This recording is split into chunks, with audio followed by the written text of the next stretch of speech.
Match kicks off. Let's follow the global risks perspective to see how the match starts. Watch out for that grenade.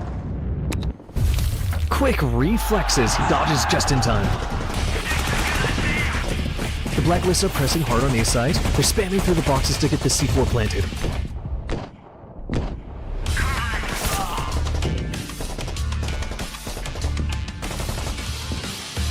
What a great shot! After losing one, the Blacklists rush B side and secures the plant. The global risk got to rotate fast for the retake. Everybody's down. It's just him remaining. Is he slipping into the site undetected? He takes one down. No hesitation. He goes straight for the defuse.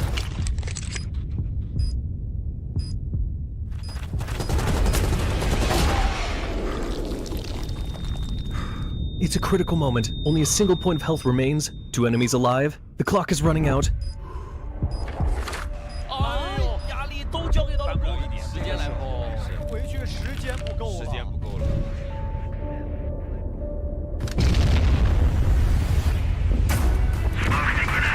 He commits to the forced defuse. Takes out another one in the smoke. But the last opponent pushes in. The final 1 versus 1. Only 8 seconds left.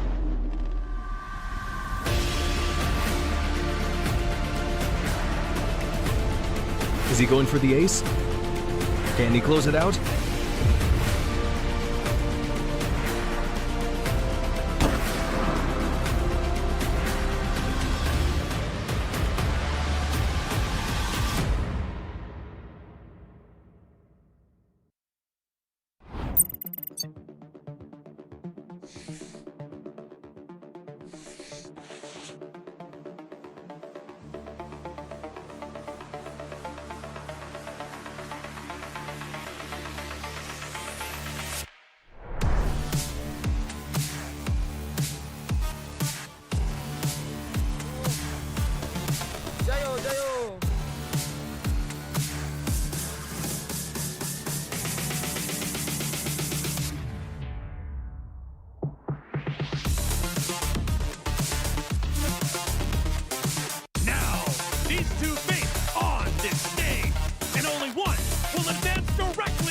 Grand final.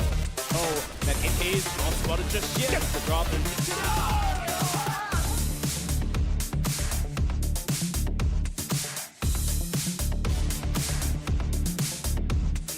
for the swing, KLP finds one, then the quick success of KLP now.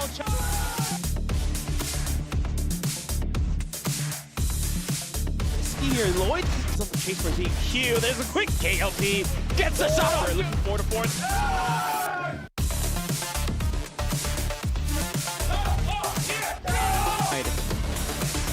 Really got 2 rounds already. KLP even misses the headshot. This is going to be very bad. And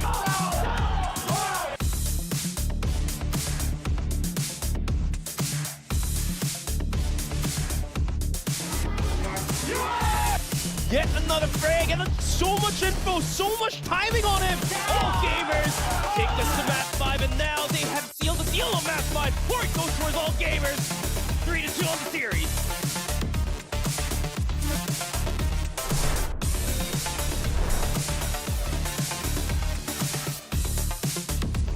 A comeback continued, or a title defense still alive. The lower bracket semifinal begins now. Oh, you almost got it down thus far for Qadsiah, but maybe.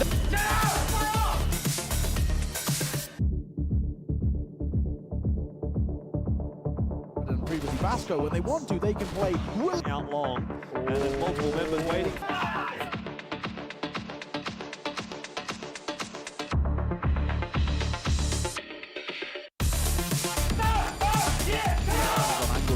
Quite exposed, but he actually is able to fall back. Can he get well? Is this a going?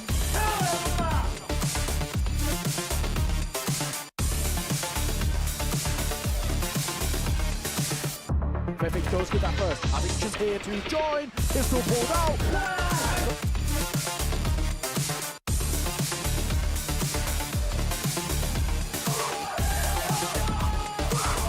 A lot of pressure. You know, he might be doing enough to see life on the man still yet to frag. AP for Qadsiah close the series. The map 10-6 and a 3-2 revenge dish. Best serve calls.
Hello and welcome back to CFS Grand Finals 2025. I am Valdez. With me is Sneaky Frog and Bench, and we're getting into the second to last day of the Grand Finals. This is going to decide our second team to make it all the way to the finals tomorrow between, of course, Team Stallions from the Philippines and Team Qadsiah from Brazil. It's going to be a very fun best of 5, of course, and I hope you guys will enjoy it with us. But let's take a moment to extend our gratitude to our wonderful organizer, Smilegate Entertainment, and their fantastic game, CROSSFIRE. Also, a big thanks to our generous sponsors. We extend our sincere thanks to our official partner, Gigabyte Aorus, for supporting the CFS 2025 Grand Finals. Aorus has provided top-tier hardware, professional hardware for the tournament, standing side by side with every competitor. Team up and fight on. Thanks to our official partner and Gamer for providing the global first 750Hz ultra-high refresh rate monitor and 257PF, empowering players to win the game. Born from the game, fueled by the players. With a 750Hz refresh rate, every frame is a game changer. Swift peaks, instant flicks, every move lands with lethal precision. Millisecond level response ensures scoping and flick shots with zero delay. Pre-fired shots connect instantly, turning moments into highlights. And Gamer empowers every moment of courage to win and witnesses the journey to the champion. Thanks to our official partner, Morphling. Morphling L50 gaming chair with its innovative dynamic lumbar support system built just for competitive gamers. Get ready to level up your game with adaptive comfort and get supported every step of the way. Your back, your support, your win. So, we're getting into this best of 5. Thank you to our sponsors, Smilegate, of course. And guys, thoughts on Team Stallions falling down and Qadsiah coming up?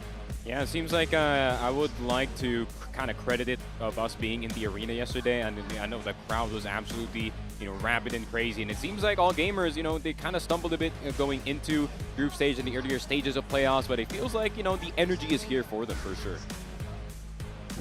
Taking a look at the total kill number here. Of course, we always do this every day. AG is still in the tournament, as is Qadsiah. And those are the guys that are going to be here on this top total kill list. ZY, Jway, ZQ, but also Fefe, who will be playing today, and Action and MG. So shout out to them, looking to increase their total kill numbers over a low amount of matches if possible.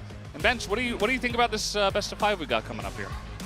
To be fully honest, Stallions taking a little beatdown against all gamers yesterday may come into the play a little bit. Qadsiah being able to take down AP, it does, give you that boost a little bit too. So I think it's going to be a good matchup, but still I feel like Stallions have the upper edge here because the teams that they have to fight against were just a little bit higher up on the power rankings. And as you can see, Stallions had to go through a whole bunch of enemies, EP, Twisted Minds, of course, all gamers as well. And for Qadsiah, had a bit of a run too, but at the end of the day, they are here at the lower brackets finals against one of the top Filipino teams of Team Stallions.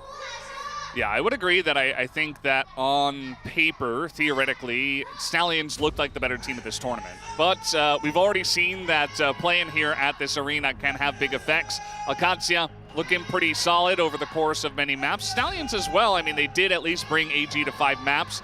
The only issue is that the last 2 maps were a bit weak compared to the other maps. They had a 2-1 lead.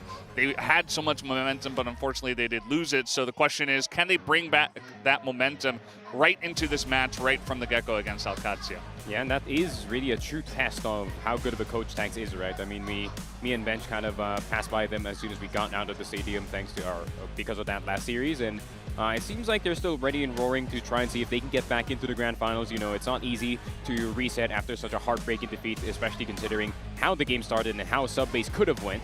And yeah, I mean, I feel like Stallions can still kind of bring it back, but Qadsiah, after that last series, they do look quite a bit scary. They absolutely do, as Kano is still up at the top in terms of KD, even after that best of 5 against all gamers. MG is up there as well. Unfortunately, we did lose first yesterday. Did have a really rough map number 5. I hope he's doing okay after that, because he's been fantastic all tournament, but unfortunately kind of marred by that last map. But either way, we do have a lot of great players here on this list.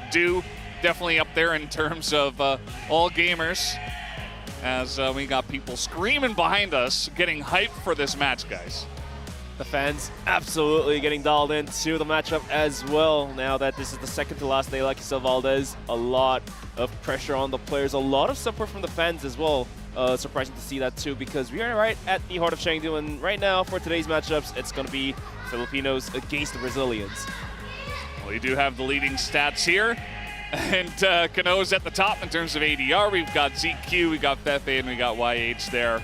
YH also knocked out yesterday, but top 3 players still in it, and ZQ has been just amazing for the side of All Gamers. You can tell the difference with him coming back in the lineup here for 2025 and just how much success AG has had throughout the entire year, winning EWC and coming over and essentially just not dropping a match here in the playoffs just yet until the grand finals. And first kill into round win, Stallions still on top. Does look like a 60%er for Qadsiah, which is kind of low. Yeah, for sure, and I feel like that kind of plays in the way of the style of Qadsiah, right? I mean, Qadsiah, they do like to take things slow, even though, you know, Fefe or Action or VNC is going to take, you know, going to be taken down at the start of the round. It feels like they still can navigate the round in those 4v5 situations, so they're not really that reliant on the first kill to round win ratio, but unfortunately, inside of the GR round win, Stallions no longer #1. It's now been taken over by Evolution Power, and honestly, well-deserved. I mean, coming from that last series, it was so close, and one of the main reasons why it was so close was that masterful play of that GR side. Granted, that first kind of struggled in that last series. It seems like the rest of the team kind of picked up pace. Yeah, absolutely did, as Nini gives her send-off there. Just a little bit distracting behind me. I'm like trying to listen to you, but also like there's drums going on. Day 9 delivered 10 maps yesterday. We went the full distance, 2 best-of-5s that went to Game 5. All Gamers and Qadsiah completed reverse pushes, winning maps 4 and 5 after trailing 2-1. All Gamers advanced to the grand finals, while EP's back-to-back title run does end in 4th, which isn't bad. I mean, getting 4th is also pretty good. Obviously, Evolution Power did want to go farther, but Qadsiah just a bit better than them yesterday, so EP will be left there. It'll be interesting to see where Qadsiah ends up, especially because they were second last year. Maybe they can end up, you know, they are going to end up in this top 3, so they're going to have similar finishes, but obviously everybody chasing that grand final victory, and we'll see if they can do it. Absolutely, but lower bracket final, last ticket for tomorrow. This is the last chance, essentially, as Stallions and Qadsiah carry their region's final hope for a grand final spot. And Stallions' first Brazilian opponent in this event, while Qadsiah faced has Filipino teams earlier in the stages. Yeah, they did go up against Evos Arc, who they did defeat. I forget the score of that one. I think it was a close one, right? 3-2? Yeah. Close. Oh, no, it was 3-0, actually, if I'm not mistaken. I think it was Evo's kind of derailed right after that series in the upper bracket final, so they didn't really have any time to recover. And, you know, unfortunately for the side of Evo, there is going to be another chance for next year if ever they still do get the chance to qualify. But, yeah, it was a very, very rough one. I feel like Evos was actually prepared for, you know, an upper final matchup up against Stallions. It's kind of a rematch of what we saw back at the regional final. But, you know, Qadsiah, you know, a team that really does like to take it slow. It's actually two of those teams play very similarly, but it seems like Fefe got the better of Keller that time. Yeah, it's just the way it goes, Fefe, with so many kills, so much experience here, and looking to potentially make another grand finals back-to-back. Expecting Stallions to take it down, though, but really like the momentum right now that the guys on Qadsiah have. I mean, on paper, Stallions definitely does look better, but sometimes it really just comes down to how warmed you are, how ready you are. And right now, both of these teams having to play a game yesterday, series best out of 5 too as well. So definitely should be warmed up, should be ready to fight on. So, I mean, could be anyone's game, to be realistically speaking, but on paper, Stallions definitely does look better. Yeah, we had Elfish Guy and Naokai here on the desk yesterday, and right before the show ended, they were like, I think Stallions is going to win, and I was like, I think Qadsiah actually is going to win. I do think that the current daily form and the momentum you have is very important, but we'll just have to wait and see what is going to happen there. As guys, we have the opening starting right now, so stay tuned for that. Never mind, And, it's not ready. I mean, we can talk about the predictions for a little bit, of course. We can talk about the predictions a little bit later. Yeah, we'll have that graphic in a little bit. We do have the best of 5 coming, so just getting ready for this one. The fans are out in force to watch this match. You know, I was a little bit surprised because no Chinese team here today, but everybody actually making their way down. We've had a lot of games on the stage. We've got pandas. We've got a lot of things going on, even mouse pads being given away and shirts and stuff like that. What's your favorite piece of CROSSFIRE memorabilia, Sneaky? In this one, I'm not gonna lie, the pins and just the memory of the players doing embarrassing stuff on the screen, not gonna lie, and kind of the other audiences dancing as well. Yeah, it's a lot of fun. Well, guys, the opening is ready now, so we're going to throw you over to the stage to introduce this best of 5 between Team Stallions and Qadsiah.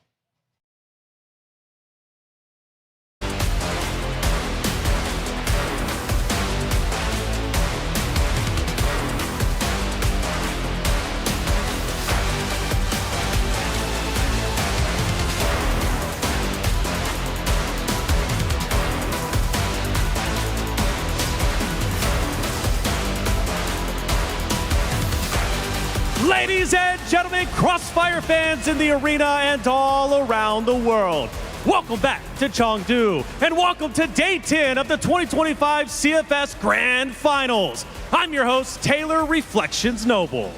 各位现场以及线上所有的 CFS 们，大家好，欢迎来到2025 CFS 世界总决赛第10个比赛日的现场，我是今天的主持人妮妮。 Yesterday began with all gamers taking down the breakout roster of the year. Team Stallions doing so in a 3-2 sensational style, therefore securing the first seat in the grand final. Then, the runner-ups of last year defeated in CFS by the very roster that they faced off against yesterday, Evolution Power Gaming. Qadsiah managed to get the 3-2 win and therefore play again today. 昨天 All Gamers 在一场惊心动魄的5局大战中，击败了势头正盛的 Team Stallions， 率先锁定了第1个总决赛的席位。随后，去年的亚军 Qadsiah 战胜了从他们手中夺走冠军奖杯的宿敌 Evolution Power Gaming， 同样以3-2的比分结束了一场焦灼的较量。 And now that puts us into today, the loser bracket finals. It's Team Stallions versus Qadsiah. One team looking to make history, the other looking to gain what they narrowly missed out on last year. 我们即将迎来今天的重头戏——败者组决赛。对阵双方是 Team Stallions 与 Qadsiah， 一方渴望创造历史，另一方则志在夺回去年咫尺之遥的荣耀。 大战一触即发，让我们一起拭目以待，敢赢才能称王。 This is Day 10 of the CFS 2025 Grand Finals, where it's do or die. Excellence is demanded, and only those bold enough will dare to dominate!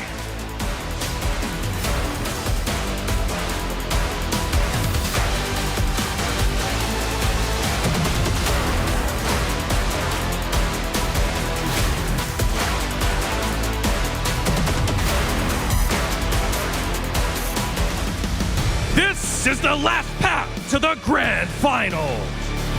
One side still chasing history, one win away from becoming the first Filipino team to reach the grand final. Team Stallions!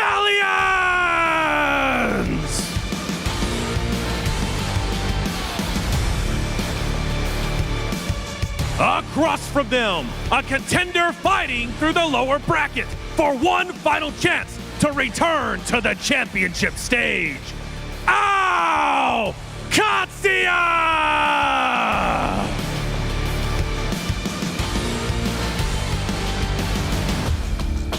They've met before, but never at this distance, and never with the stakes this high. One advances to face all gamers. The other finishes in 3rd place. The lower bracket final begins now.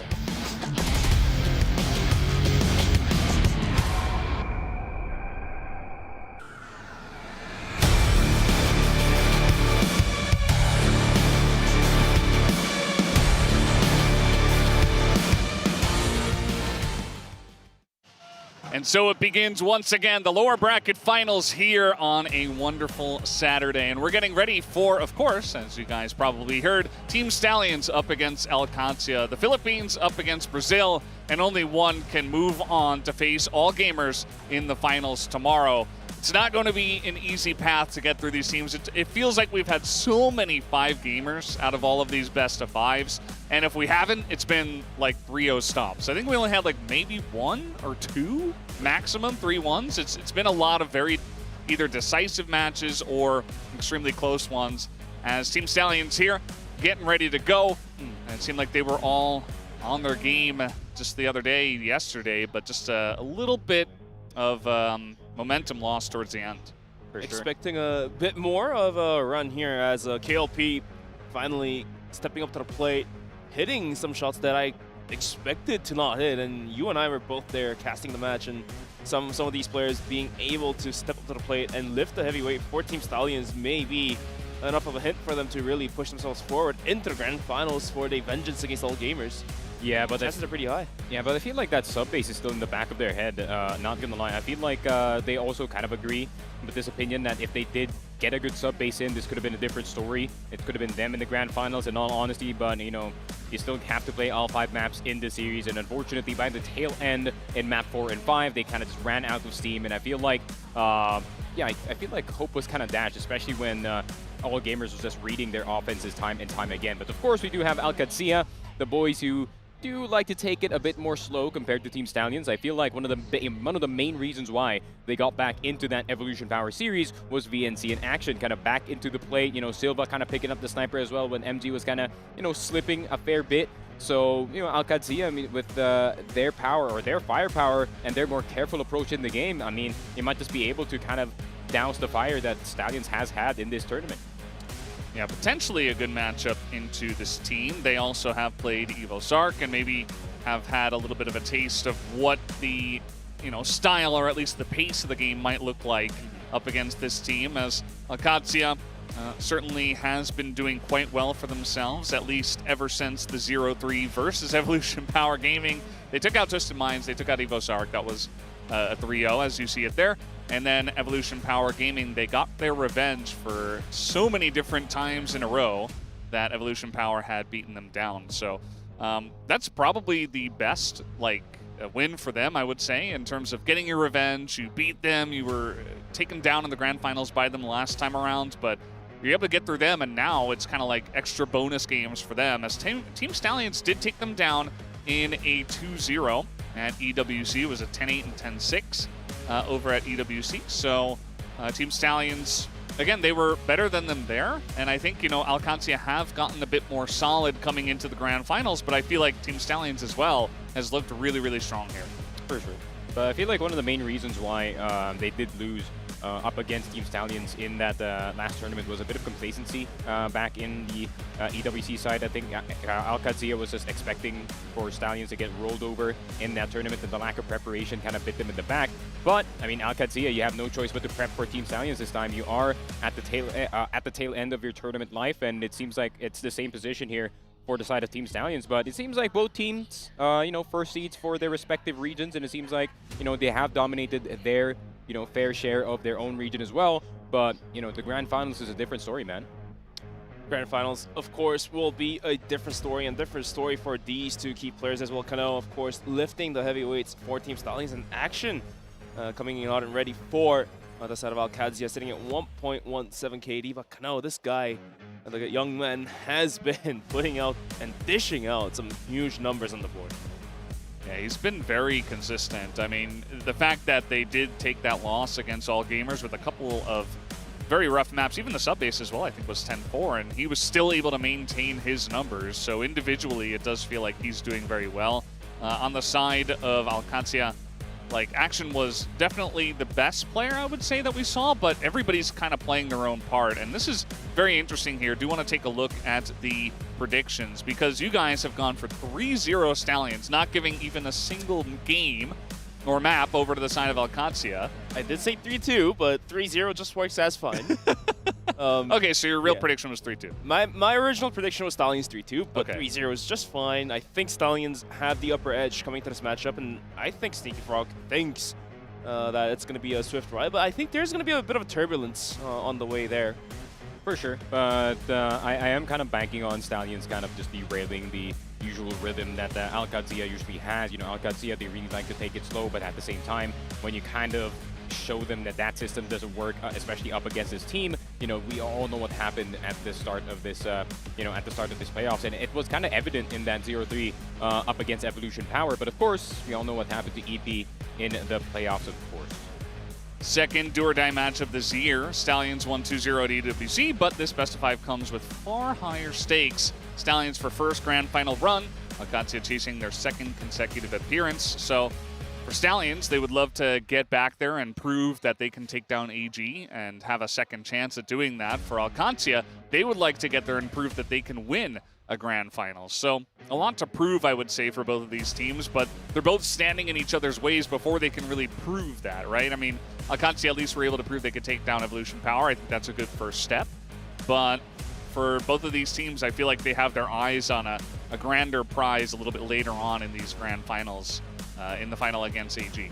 I mean, the narrative has been settled here, right? Stallions, you know, carrying the flag for their region is going to make the appearance on the grand finals and potentially taking a trophy back in their hands ever since 2018, which is 7 years ago. That's a long time back.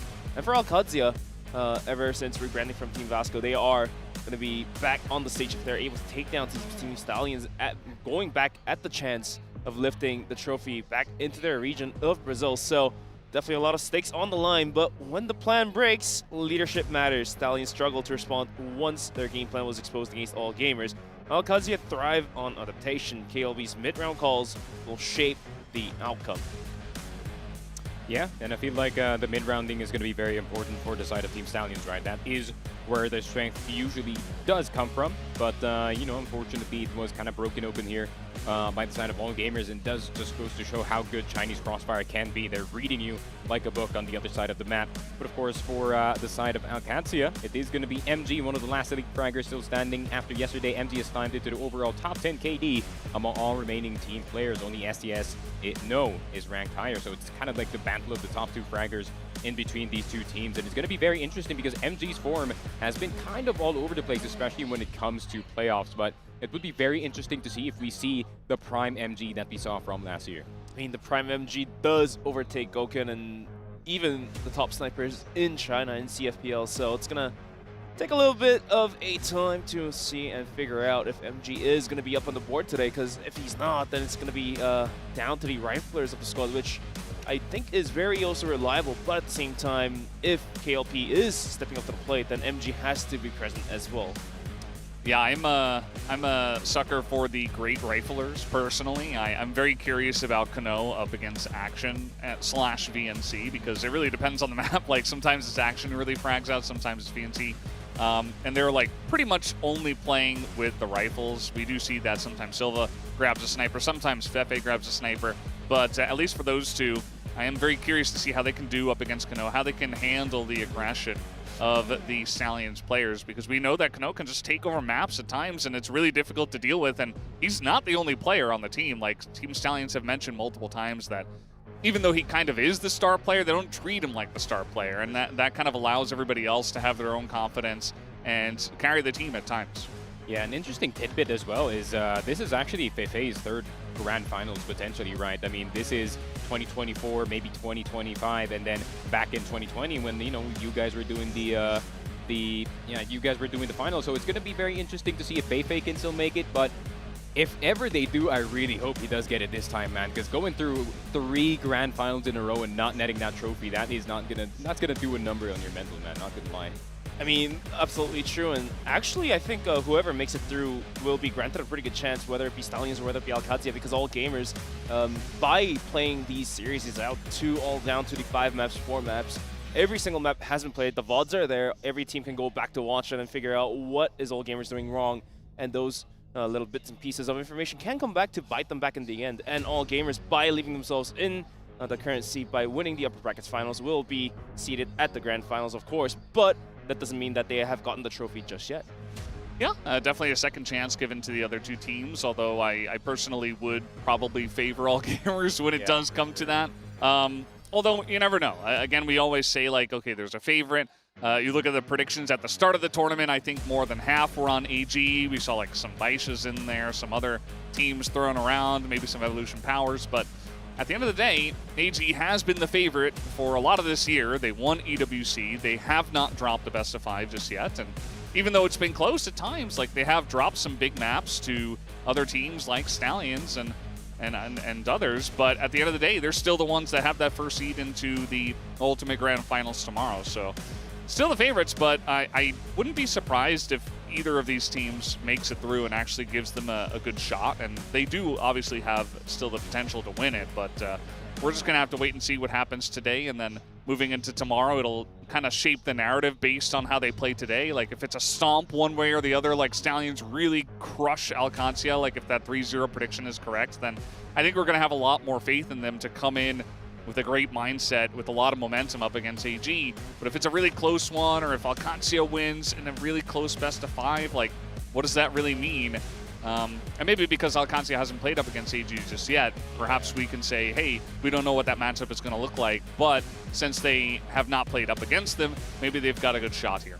Yeah, that's the advantage of being AG right now, right? You're already in the grand final spot. Now you just have to wait for them to kind of fight it out, then gonna expose each other here, so yeah. Yeah, it's going to be a lot of fun, guys. We do have the band pick of the maps coming up, so I'll leave you guys to the cast of this epic best of 5. Thank you, Valdez, but looks like the veto is just about ready to be started here. And to be fair, New Mexico ban definitely could be very prominent. KLB is gonna... Hey, you see the trust in that for sure. But Tank's absolutely trusting him. yeah, veto is going to be very interesting to say the least. Both of these teams very adept to each other's picks. I mean, if we talk about the Ankara, if we talk about Black Widow, if we talk about maybe New Mexico even going into this series, my prediction is for this ban pick, ban is going to be most likely Eagle Eye 2.0. I don't think Qadsiah is going to be playing that map anytime soon. And maybe sub-base? I'm not so sure as well. I mean, Qadsiah is looking pretty confident in their sub-base as of recent, so could be maybe Stallions banning out New Compound. I honestly wouldn't be surprised if that pops out in the first 2. Qadsiah will start the ban phase, and Stallions will follow. And like you said, every map does feel pretty good. Eagle Eye 2.0 will be the first ban being delivered here by Qadsiah. This should be New Compound. This is a no-brainer for Stallions. I mean, based on how they played yesterday on New Compound, definitely worthy banning, I would say. Oh, what? They're actually going to ban out Ankara, and this does throw a bit of the caution to the wind here for Qadsiah. I'm not sure about this, not gonna lie. I mean, Ankara's a decent map for Qadsiah, give or take. I mean, knowing how Action plays, knowing how VNC plays. Yeah, but Ankara is also not that bad of a map if you're talking in the context of Team Stallion, so I'm surprised that they actually left New Compound open. Maybe they have learned a thing or two from that prior series. Granted, there's not much to learn because the way it ended, it was 10-4. But, you know, Qadsiah now has the opportunity to open things up with map number 1. Most likely it is going to be Black Widow or New Mexico for map number 1. Now we talking now here, we're talking Crossfire here. Qadsiah is going to be starting on that BL side. Stallions going to be starting on GR. And Stallions' opportunity to go for this sub-base for map number 2. Oh, this one is going to be a very fun matchup, Sneaky, because as I know, whenever New Mexico is one of the first maps to be picked in the earlier phase of veto, this one is going down very fast. It's not gonna be fast. It's not gonna be a slow series. I think it's gonna be a very fast one. Depends on how Alcad does want to play that map number 1. Not gonna lie, they do like to play a lot of these fast maps slow, but map number 3 most likely is either going in the way of maybe a Black Widow, but Port is also a really good shot for them here. So would it be out of the ordinary if we see Alcad on that map 3? But map number 4 is going to be very interesting. Could be. All we can do is just wait and see. Port, of course, Stallions was able to learn from Evos and Ooh, that's The early. new compound. That's going to hurt Stallions for a bit. That's early though. That's very, very early in the series. I think if I was Alcad here, I would have put new compound maybe in map 5, similar to what All Gamers did the other day. They might just be expecting a fast turn of series here. Win New Mexico, win sub-base, and then drag it out on new compound. A potential... The Brazilian Drainer coming hot into play, and Black Widow, of course, will be picked as map number 4, leaving Port as decider as opposed to our expectations coming to this matchup. So, Alcad's expecting now 10-1, possibly. It's questionable for both of these teams.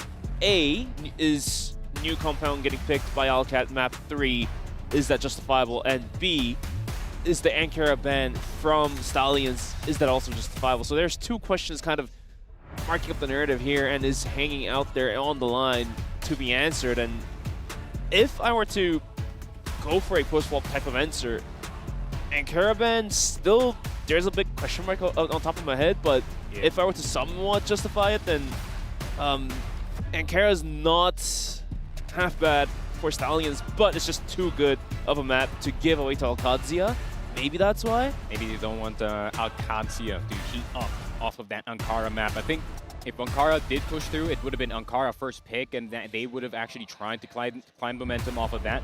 And of course, that's the one thing that Evolution Power had a mistake on, which was giving that Ankara map. Granted, they are both good in that particular one, but it is going to be map number 1, New Mexico, a map that has been avoided all throughout this tournament. But of course, if you do know your knowledge between these two teams, both of these teams do like to play that New Mexico map. It is going to be played in Path and the CFS Grand Finals once already, CFBL and Path. And not just that, that's one CFBL win. That one CFBL win, that's them 10-0ing Team Liquid in this map. They did not have a chance to breathe in this one. Did not have a chance indeed, but the veto being New Mexico to kick us off, and then into sub-base, new compound, Black Widow and Port. Ankara Ben, we just delivered, but new compound, what is your sort of ideation behind the new compound pick coming through as map 3? Maybe it is going to be Alcat trying to see if they can gain momentum off of that new compound, but I'm really not. Leaving it for map 5 would have made a lot more sense in my opinion, but I wanted to go for Port. Maybe they see that Team Stallions Port being a lot more weaker compared to the new compound. But yeah, if I was out Qadsiah here, I would have recognized that the style of Team Stallions is very incompatible for the map of new compound, and that could have, you know, that could have been the insurance policy for your team here. So it's going to be the final talks between the teams now. Team Stallions versus Qadsiah, both Saudi orgs entering our respective regions. One going in the Philippines, one going in the way of Brazil. Going in the way of Brazil indeed, but the guys here going to be looking at the squad of Team Stallions. Tanks giving last final wise words to the boys, of course. Almost made the run yesterday against All Gamers, but they come behind a little short on the distance, just not landing it on the green for the final shot there, and eventually All Gamers were able to take them down. And they had the chance, they had the time to go back to the drawing board, fix up the mistakes, not being able to pick up that sub-base pick, which was one of their prominent picks, and dropping it eventually costed them the whole series and the entirety of it. While Qadsiah, ever after dropping that trophy, the chance to give your leader, Fefe, and having to drop a series to EP coming into this year's Grand Finals, and at the end of the day, coming to the table on the arena at the stage and giving back the taste of a bit of the medicine that EP provided as a series win. Qadsiah is here to fight as well. So both teams going toe-to-toe and neck, you say. This one, I feel like it's going to be a very enjoyable and top-level Crossfire that is about to be presented to you guys, and also us, casting on the desk. Yeah, I mean, Qadsiah could be the third attempt for Feifei to finally net a trophy here. 2020 was the first time that he did it with the Vincent Gaming squad. Second time is that 2024 up against the Evolution Power squad, which they did beat in that prior series. A very close series, by the way. Was not easy at all. and it was quite the back and forth. Actually got a bit more scrappy than we expected here, because we kind of expected Qadsiah to have more of a structured kind of play, evolution power, you know, more of the scrappy mid-roundy kind of team. So yeah, I mean, Qadsiah really happy to go back to the drawing books right after that series, especially they have to take a look at that new compound up against Evolution Power. I mean, Evolution Power, I mean, Mino, one of those few players that actually pulls out the AK-47 in that map, and it was quite effective in the first half. Problem was, you know, Qadsiah slowly started to pick apart their defense in this one, and at the same time, the offense was, yeah, the offense was really annoying. I'm not gonna hold it back. You know, Qadsiah, there's like a 4-step process. They're gonna wait, and they're gonna take one side of the map. They're gonna try to bait one of the players in, or at least try to get the pick off, and then they back off. So that kind of causes a lot of confusion here for the side of Evolution Power, which they really do rely on playing on information here. So I think I wouldn't say it's the exact same thing for the side of Team Stallions. I mean, Team Stallions, every time that they stepped into new compound, we've seen the exact same problem, right? As soon as one fight starts on one side of the map, every single member goes through it. And I feel like Qadsiah, they're really the type of team to punish that kind of behavior every single time. Problem is, Stallions, they also had the opportunity to study this Qadsiah squad up against Evolution Power. They do know some of their tricks, especially going back to EWC. Problem is, Qadsiah no longer the team that is underestimating this Team Stallions squad, doing their full bout of studying here up against this team. But just like how I said, it seems like All Gamers is the only team that has figured out the Stallions' way of playing Crossfire. Can Qadsiah be the second team to do so? I mean, if we do go back to the interview with Taylor Reflections Noble on the stage, Qadsiah definitely is one of the last teams that left on the tournament that does play slow, and by playing slow, you're granted a lot of things, and maybe, just maybe, the tempo that Qadsiah provides is there to win some maps against Team Stallions, but it looks like we're ready to go in the game.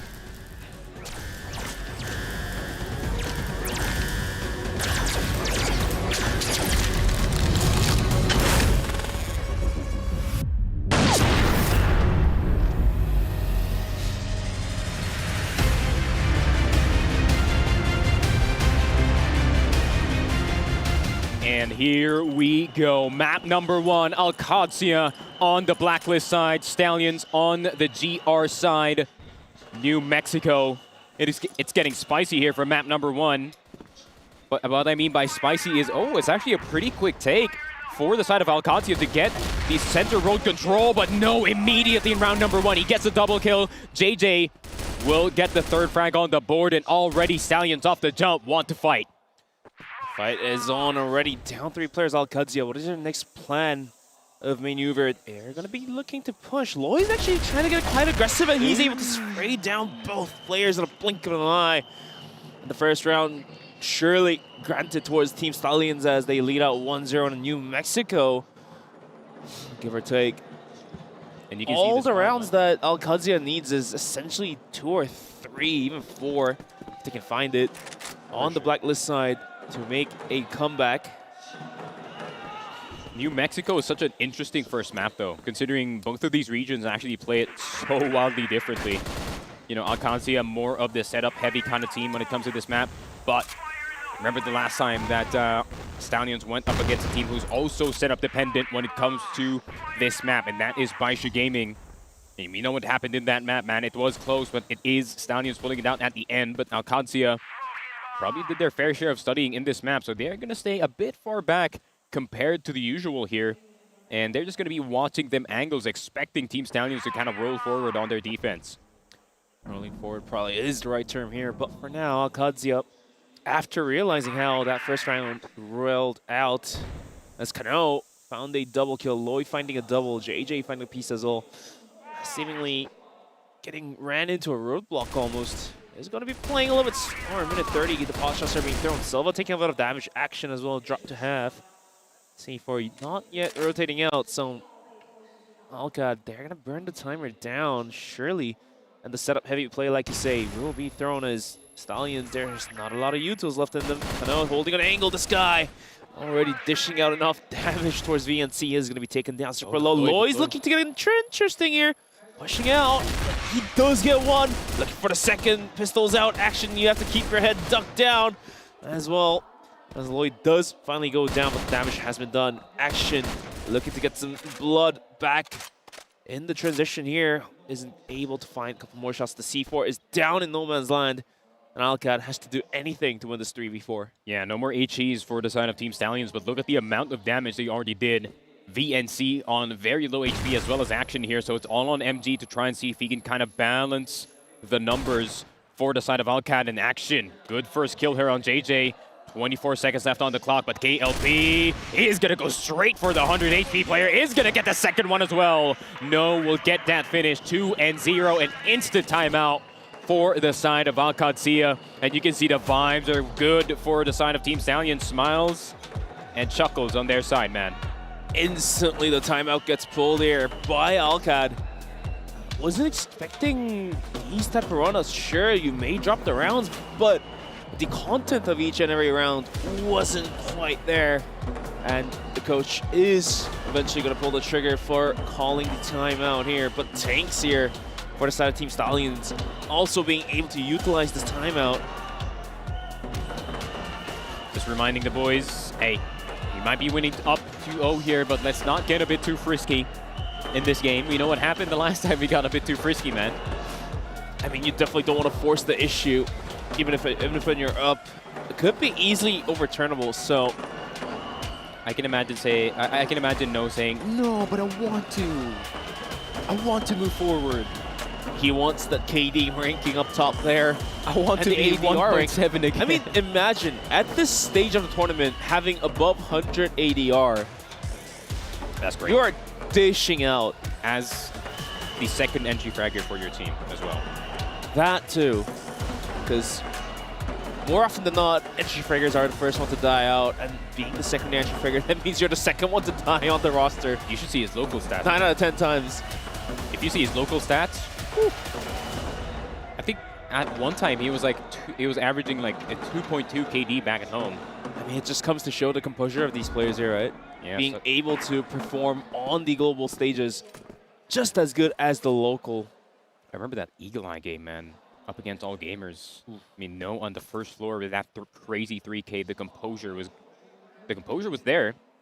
And it seems like Stallions weren't too shaken after yesterday's results. They're still playing very, very confident here. CAD looking to push water. Timing on KOP a little off, but JJ is here for the push.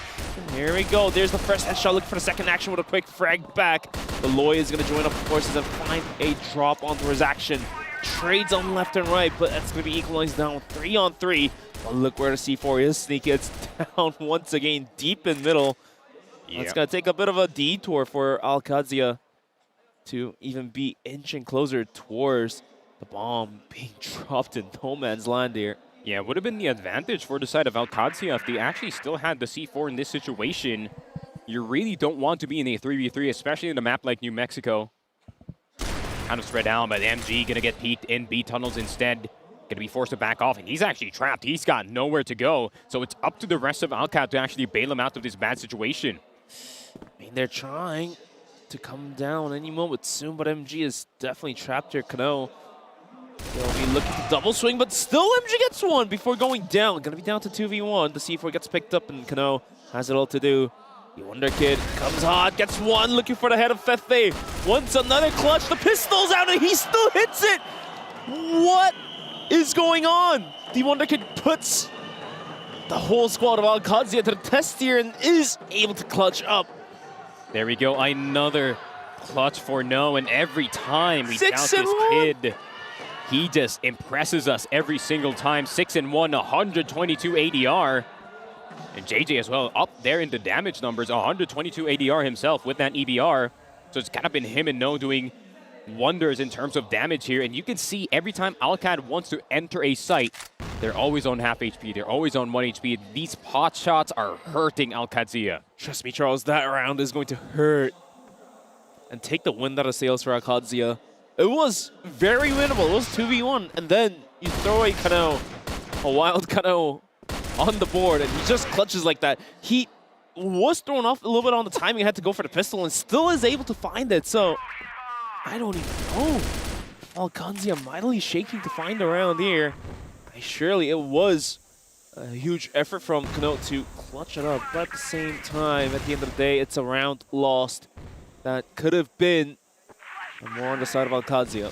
Yeah, and I think JJ's having a hell of a time on this New Mexico as well. He's no longer, I mean, you have no choice. There's no lurk spots in this map, so he's going to be playing with No here the entire time in the center road position, just bolstering that defense with his star rifler. And it's going to be very tough. Qadsiah, there's barely any lineups that can help them in this spot. I mean, sometimes you just gotta send it, but right now, Qadsiah seemingly lost of directions to direct themselves towards. Is looking towards A. I mean, we've yet to see a straight-up A take, but Loy waiting on the other side of the corner. Sees the players come through.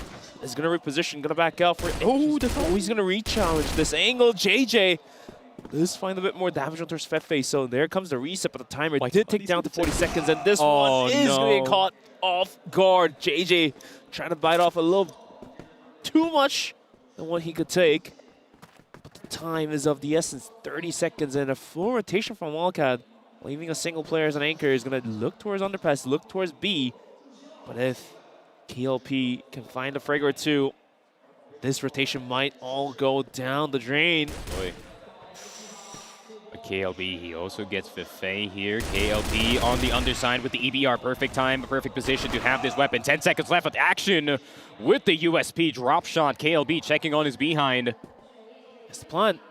Plan? 4-3, there's enough. There's definitely enough time. One.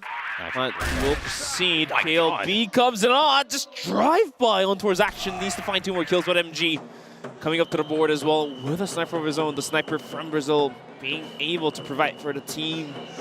Going to find a round on the board. Gonna be 3-1 for the scoreline. Yeah, a bit too spicy of a round from the side of Team Stallions here.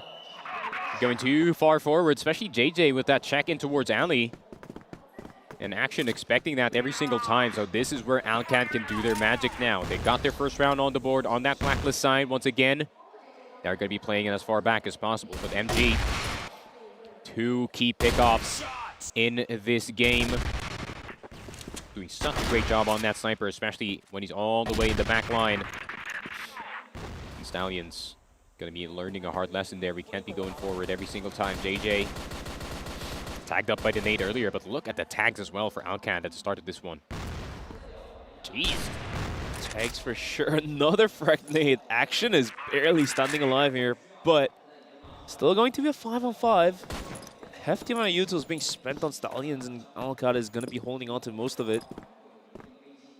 Let's see where their next course of action is going to be guided towards. Gonna have to wait and see.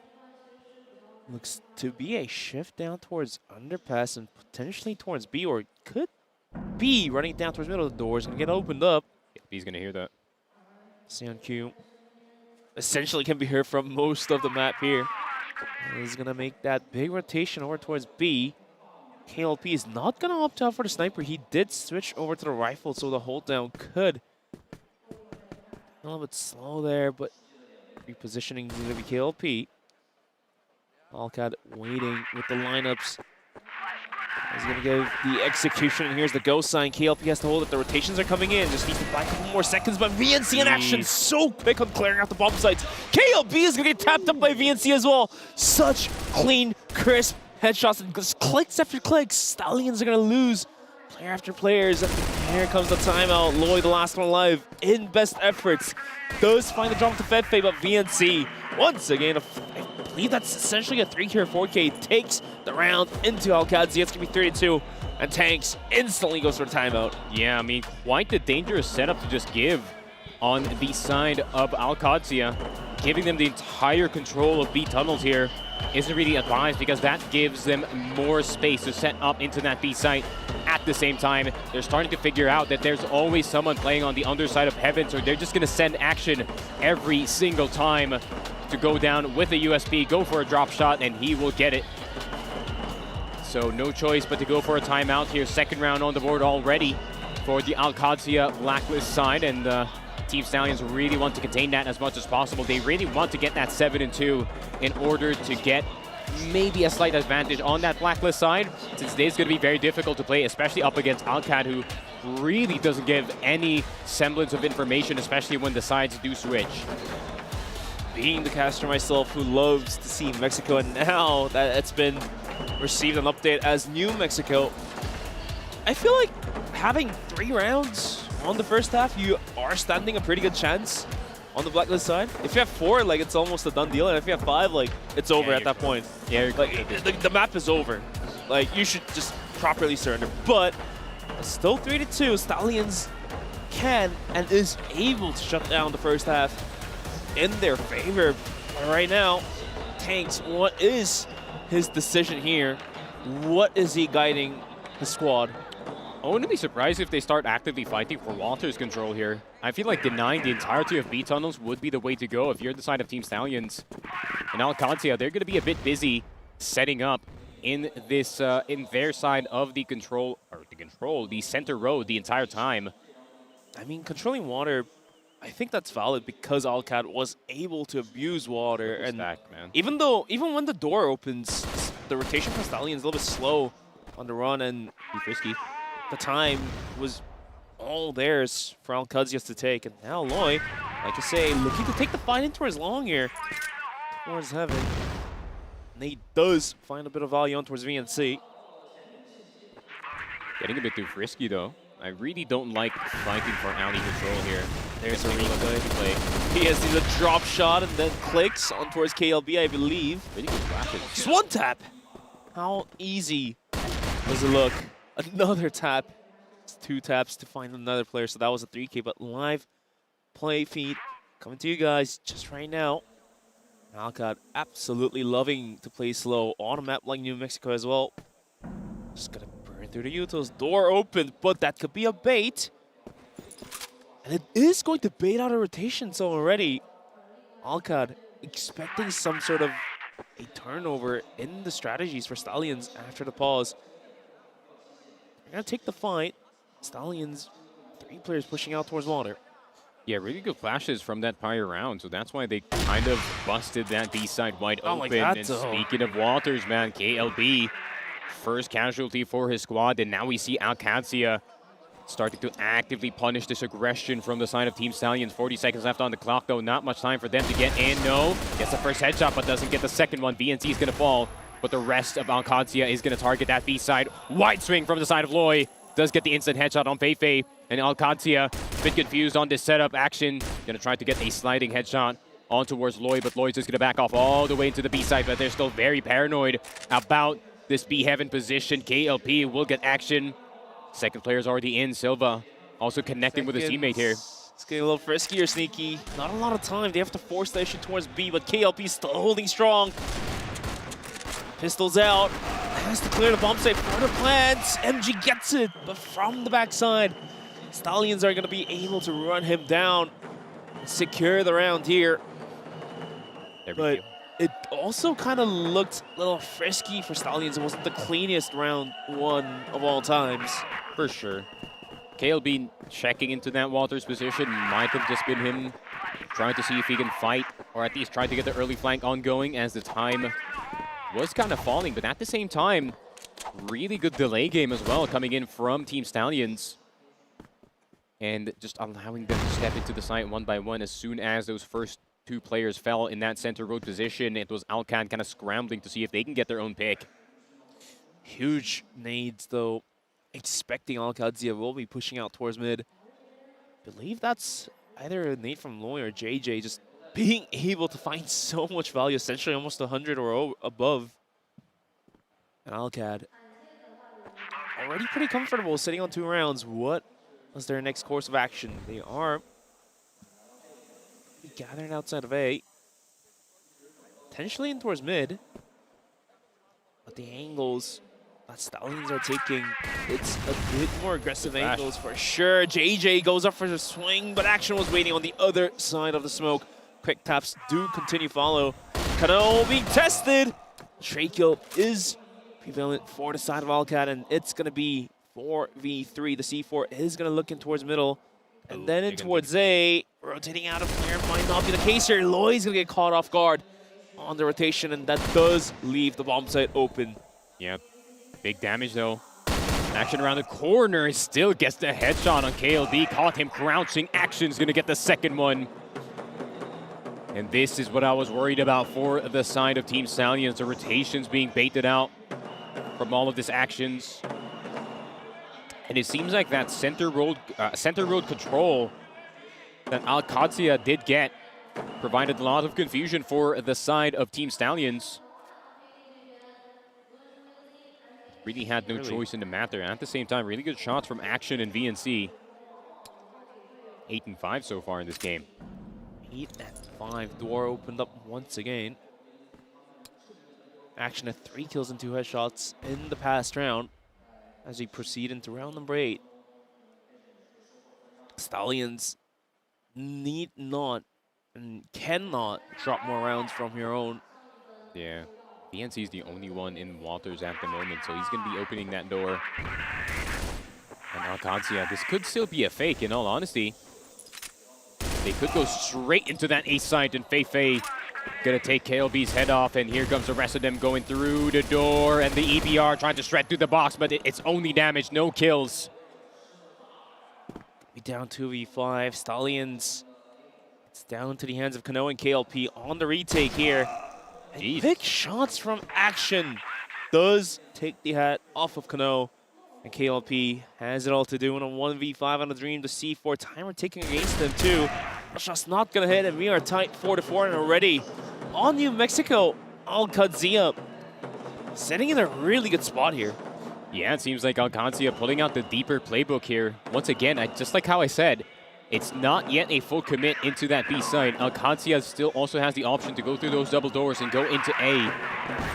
So all that confusion plus a very good game from Action so far, and a fast take in towards center road. And Nate is going to hit Fei, but he's not going to care at all. Look at the rest of Stallions. They're going to try to see if they can make a pincer movement all the way into Waters, all the way right behind him. But still, Qadsiah, they're going to take their sweet time, but that could actually be their detriment. KLB around the corner is going to get Action, and JJ's going to get MG. 2 springs do activate. Action MG goes down. Loy, though, want to get involved. Will be tapped out. B is clear. They're going to get the C4 planted. It's going to be a 4-on-3 retake. That's fine. Out of utils left on the hands of Qadsiah, but Stallions do hold onto more. Silva jumping on top of Raptors to clear out towards the backwards connector, as VNC will be the first responder here for the retake coming through. There definitely is a smoke out there. Silva does get it, so Heaven gets control. JJ's going to go down. Silva versus 2. Kano's going to get tapped out. All of a sudden, from a 1v3, it's going to be down to a 1v1, but Silva suffers from the bullets KLB delivers. It's going to be a 5-4 first half, but Stallions on the global risk has lost 4 rounds deep, and that just might be enough of a foothold for Qadsiah to win the map for themselves. Stallions having a hell of a time, though, despite losing 3 in a row. It seems like New Mexico kind of giving them a bit of a chuckle here. At the same time, Qadsiah, their strats are now starting to work in this game. Surely. The AI win rate prediction is going to be looking towards the side of Qadsiah. Even the AI knows Mexico, New Mexico even, is a very global risk side of map of all things. Looking to get quite aggressive here. Was thinking about jumping the boxes across the smoke, but he's going to hold his horses, and the nade is going to take his health away. Half of his health, too. But this one I was talking about, Action, one of those players that can be sorely dangerous. What a flick was that? It's insane. And the victim's POV there as well. Yeah, not even a blink here for No. I do like this forward defense style Qadsiah is putting out towards A, towards mid. And Silva with a sniper of his own on Mexico. MG finding a piss as well. 2 players down for Stallions. What are they willing to do here? They're thinking about just running it down towards middle. KLB was able to find the headshot towards Fete, but there's just too many utils out there for Alcad. Yeah, KLB spotted VNC too. Very aware of Qadsiah backing off of their usual defense. And MG playing that usual forklift, does miss the timing on the cross. On to 2 players. VNC peeking at the wrong place at the wrong time, but MG needs to help his teammate here. JJ's gonna take down 1. KLP will take down MG. All of a sudden, the round is turned on its head. Action will get his head taken off as well. 2 versus 3. Silva on a sniper. Going to have to pick up another gun. It's going to be tough for Silva by himself against 3. With the C4 timer ticking away. The players that are holding onto the bomb site action and MG not being able to find the frag is going to be detrimental, but Silva does open up, gets the first. Needs to find 2 more. There's not a lot of time on the clock here. There we go, 6 and 4. What a turnaround on that round, in all honesty. Looked a bit sus for the side of Team Stallions after those first 2 picks, but it's kind of what everybody's saying in those lower thirds, man. That mid-round calling from the side of Team Stallions coming into play, and 6-4. Team Stallions first round already on the board for their black beside. Nades galore in that mid position. Feifei getting that double spray. KLP and JJ already down, but do they know that the A side's going to be wide open? And MG still up in windows, trying to find one he can. Feifei can always look down below him. VNC in mid was able to finish off Kano, so the last 2 players remaining on Stallions are looking in towards A. Already, KLB, the blink of lights, the last one alive in a 1v5. Sees MG. Gonna clear out towards Feifei. He does hit the shots, and now VNC at risk as well. Some way, somehow. MG going for the reliable pistol, gets the job done quickly. Qadsiah, it will mark a round. Gonna be one of those Mexico games. One of those Mexico games for sure, indeed. This is not gonna be the usual, that's for sure. Give or take the way Qadsiah is responding. 4 nades. Jesus Christ. And it's going to hit on money for Feifei. He's been like, hey, you've been wall banging this entire time. Here comes 5 nades to your face. Well, it does remove a person off of their position. Problem is, they don't have anything to insta-clear a corner now. Ooh, action getting quite aggressive here. Clement Fresky, JJ goes down. The KLP was there in time. Got the refrag, gonna be a 2-on-4. They're gonna force it towards A. Stallions. Gotta be careful. The sniper, quite dangerous. MG does find 1 out of the 4 and make that 2 out of the 4. Yeah. Sniper fully activated, timing a little bit off. MG gets the 3rd as well, looks like. Could. Just waiting on the timing already. Equalized back to 2-on-2. VNC with an angle of his own. Does a bunch of damage. Sees Loy as well. There you go. MG with the 3rd frag. Might as well as take the 4th. Kano coming back in windows. The position now revealed. He go B. He's going to go towards B, but has to post for the plant as well on MG. Could be hot on the chase here. All right, he could plant out in the open. He doesn't want to go Heaven here. Heaven is such a losing fight for a rifle versus sniper. Oh, MG. Oh, the timing. Jeez Louise, he's right behind him. Oh, no. MG. Just the way how Stallions being able to cover such angles in the right time. Secures them another round, and MG, though, such a great performance. Honestly, well-played round from both sides. I mean, the mid-rounding in the 2v2s, you can see that VNC is actively communicating with MG that entire time in order to get something going. Good tag, though, on towards Action. Action's going to get taken down by JJ. JJ not going to roll too far forward here. Feifei and VNC still feeling that pressure in that mid position, despite the 2 players from the Walters side. Still feeling the pressure indeed. The C4 kind of looking to make the cross in towards the long area, but the mid hold from Qadsiah. He's going to be 3-man strong. VNC is barely alive. Someone with a sniper has to do something. Mark up a kill, but it's going to be down 5-on-3. Yeah. Stallions may have just decided to take it towards A. They got 0 nades, and I don't think they care. Needless to say. Oh, Lohi? Can he enter the window? He's trying. MG has an angle. You gotta be careful. Gonna be jiggle peeking any moment soon. Silva has to turn his head around. He's gonna get swung by Loy. There's one MG quick on 1, looking for the second. The pot shot's not hitting. Is going to connect as a wallbang, and VNC has it all to do on a 1v3 and a dream. Not a lot of. Crazy. Oh, we saw a screenshot of the 5-man nade. We'll see it. couple minutes once this round wraps up. Can't see up in windows though. Has a flash, has a smoke.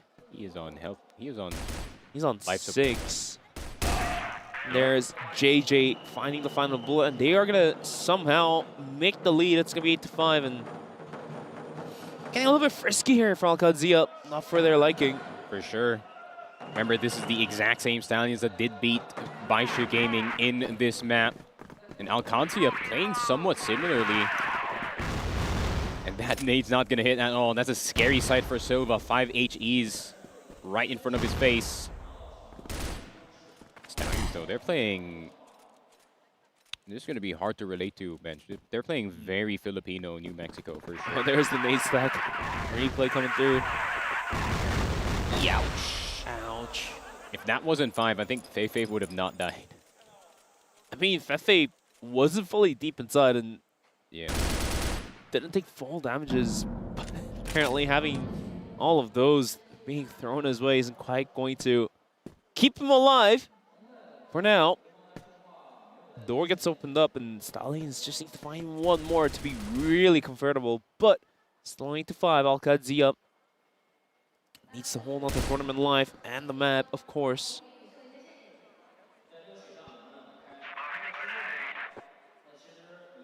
Stallions, though, they keep it quiet this time. They're just sending JJ to investigate this entire B tunnel position. They're so confident on their mid-rounding that they're just willing to send a player to just clear the entirety of this top side. Does get a little frisky. The setups are now out. Loi's even going to find the frag on towards Feifei. Sova in the bomb site. Not a lot he could do. Action versus 3 at this point. Loi goes down, but the spray down doesn't connect. Transfer not quite there for KLB. The refrag comes through. VNC taken out from the picture. It's down to the ends of MG, but the pistol does ring true. Takes down KLB.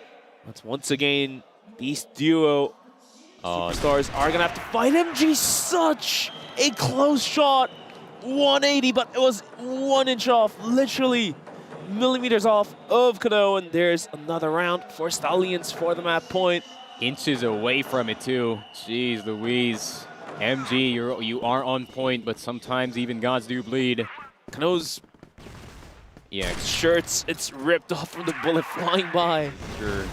But I think that's the most Kano thing that you can expect, right? Him just crawling around the corner, but here comes the rest of Stallions. KLB, JJ, no, everybody a kill in this map, and that's gonna be a 10-5 New Mexico going in the way of Team Stallions.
And there you have it. New Mexico, the first map in the series getting picked up by Qadsiah, is actually going to go towards the side of Team Stallions, of course. Could have been Qadsiah all the way through, but that blacklist side for Team Stallions, the mid-rounding, coming in hot and ready, is going to grant them more rounds. It's going to be 10-5. Yeah, 10-5, and I think Qadsiah, their logic here for map number 1 is they're going to try to see if they can freeze that momentum for the side of Team Stallions to kind of just, you know, do something similar to what AG did in yesterday's games. But unfortunately, Team Stallions, they do also have their own moves when it comes to New Mexico. And at the same time, you know, I feel like New Mexico is probably the most perfect map when it comes to the playstyle of the side of Team Stallions. And of course, man, who else would it be to be the MVP? It is going to be no 1.50, 91.7 ADR, a bit low, but a 1 kill per round in this game and 1 first kill, 0.47 headshots per kill. Pretty high for today, that's for sure. He was rocking that HK for a bit, but no, still consistent.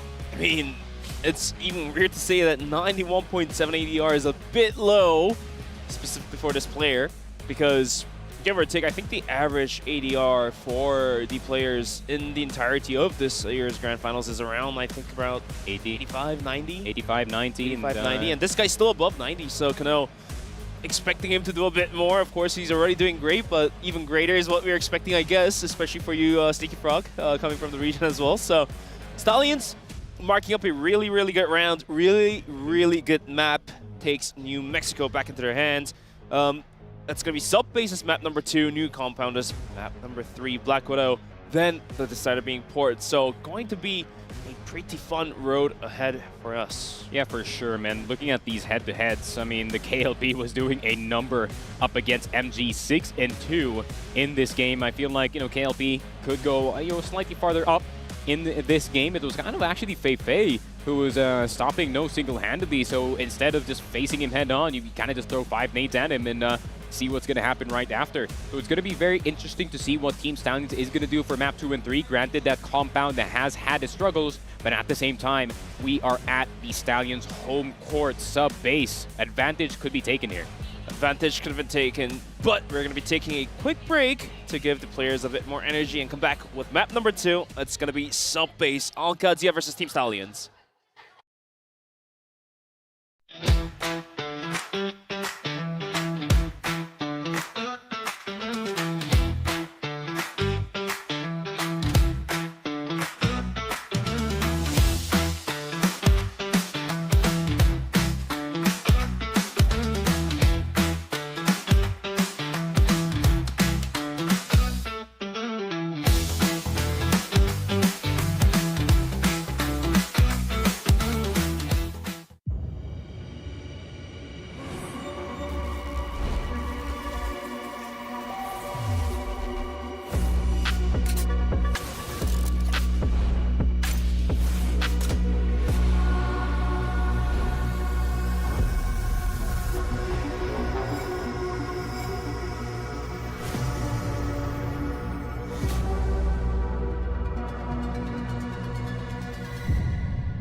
Welcome back to the show. This is going to be CFS 2025 Grand Finals, lower bracket semifinals between Team Stallions and Qadsiah. Whoever gets knocked out will go home. Whoever wins will proceed into the Grand Finals against All Gamers. As we have just finished map number 1 of New Mexico, and Stallions somehow, some way, snatching it away from Qadsiah and having a strong blacklist side performance, was able to just about do it. Yeah, and I feel like New Mexico, other than Black Widow, is definitely a map where Filipinos have a lot of experience on, especially Cebuano teams, man. I feel like time and time again, every time I have played or pubbed up against you know, those pro teams from Cebu, they really do have a damn good New Mexico, and this was no different. I mean, Team Stallions on that blacklist side, you can see the struggle of Qadsiah trying to, you know, conceptualize this offense. They're like, what part of the map are they actually going to attack? You know, we're getting pelted from one side, JJ's going to get the pick from the other. So it was just pure confusion from the side of Qadsiah. And they thought that they could have the advantage, considering they do have the strongest New Mexico going into the CFBL, but unfortunately, you know, Stallions also have their experience on that map as well. But of course, we're going to go into map number 2, which is going to be sub-base. Granted that All Gamers did beat Stallions in this map, I'm still very confident that Stallions could definitely take this. But at the same time, Qadsiah now had the time to kind of study up this sub-base that Stallions has had the entire year. Even last year, Stallions, their form on this map was definitely unreal. So we're going to try to see if Qadsiah can kind of, you know, counter the same way that All Gamers did in that prior series. For sure, indeed. Now that having to drop New Mexico, having that new compound on map number 3 does feel a bit more reliability on the side of Qadsiah, so we'll have to wait and see. But sub-base, definitely Stallions, I would say, top-notch performance maps. But it was a map that was dropped yesterday against All Gamers, so let's see if they were able to go back to the drawing board and fix up these mistakes. It's going to be, of course, Kano up on the board. 22 trade kills, 10 first kills, and above 100 ADR on the side of Qadsiah. It's going to be Fefe with the ADR, VNC with the first kill, 11 of them too.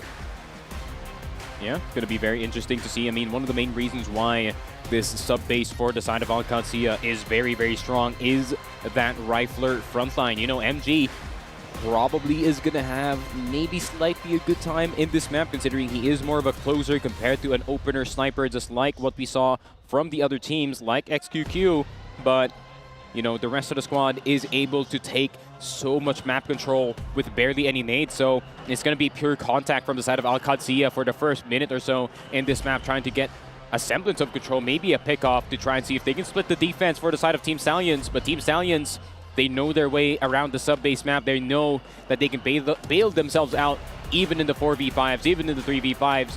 So Qadsiah is going to have to play extra careful. They're going to have to take care of those player leads.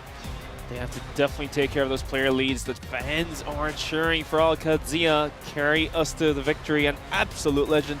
Of course, the legendary players of Brazilian region has come to the stage to really just get it going, but then New Mexico did slow them down for a bit. Hopefully that doesn't affect too much.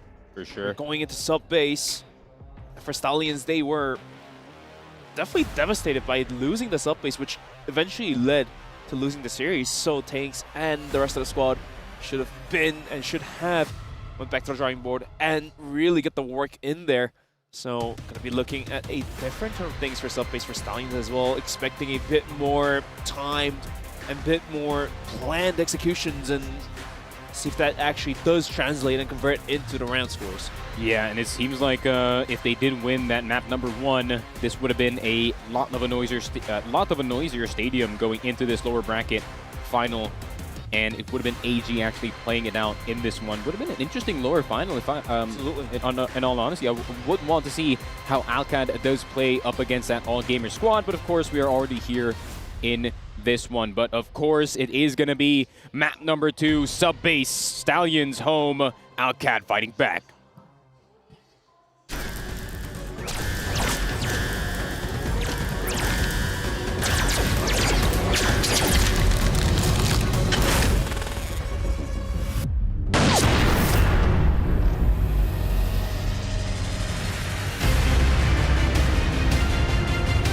There you have it. Sub-base will be map number 2. Team Stallions versus Qadsiah. Machine Room was briefly shown, and it's going to be aggression down towards Machine. KLB and Kano taking a piece each. Action does find one, but KLB quickly takes out Silva down to 2v3. And as I say, that Action is the last one alive. So much damage has been done towards KLB, but 3 players to go through, and the nade is not going to help either. C4 gets recovered, but KLB in the corner secures the kill and a fast-paced aggression towards Machine, and they know they have the tempo of this map. For sure, KLB trading out both of his entry fraggers have 4K at the start of the game. And we know damn well how good he can be with that HK 417. So momentum in the way of Team Stallions at the start of this one. Not gonna give up Machine just yet. Alcat Gonna be fight for it. walking right into one. But KLP does hold an angle, what the sniper does with. JJ has to hold it, gets one quick kill, looking for the second re-swings. That's gonna be Lloyd to find the drop. MG in action is gonna be able to find the PC. It's gonna be down to 3v2.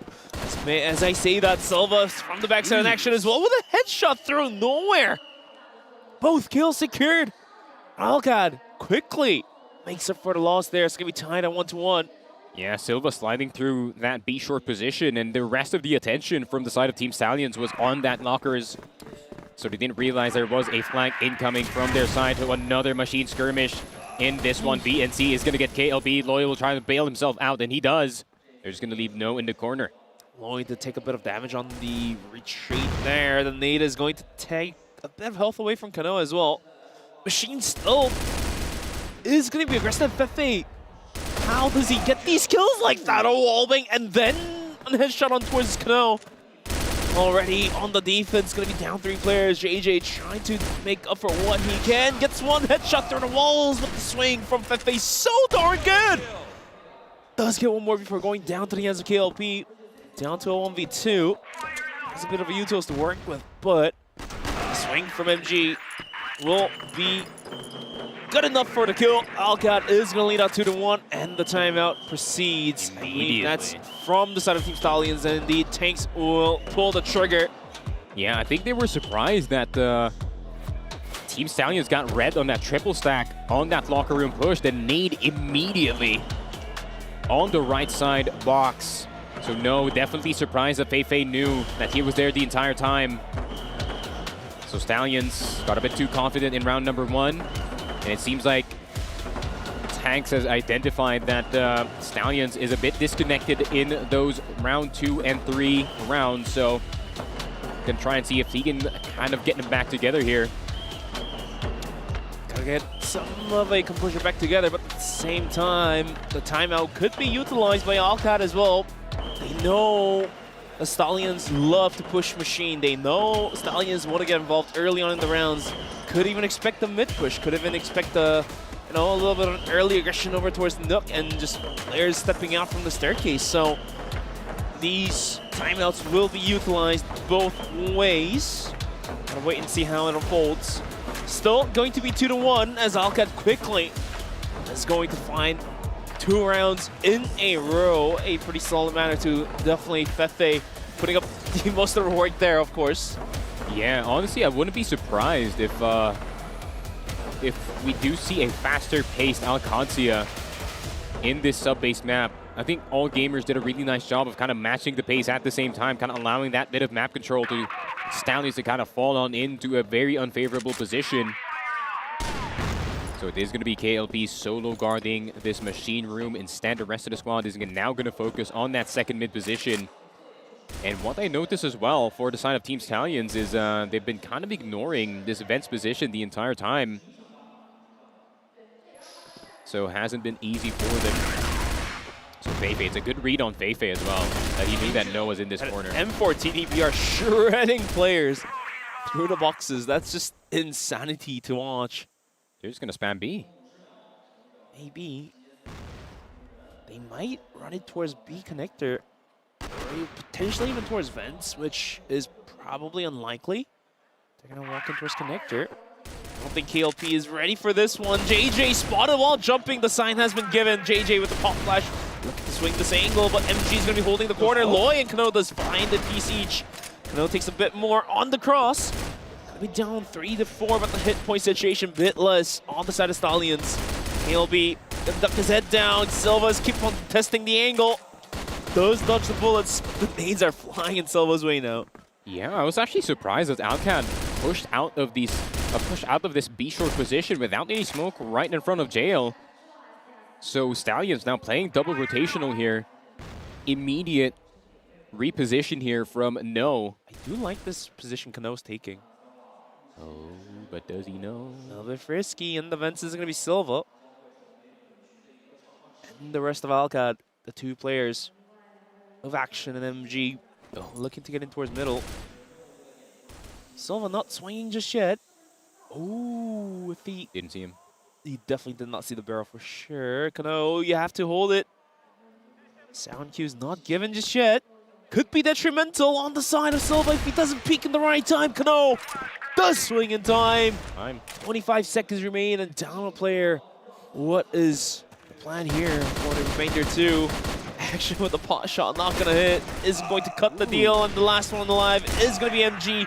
Goes down to Kano, and we are tied at 2-2. Yeah, it's getting a bit chaotic for the side of Qadsiah as well.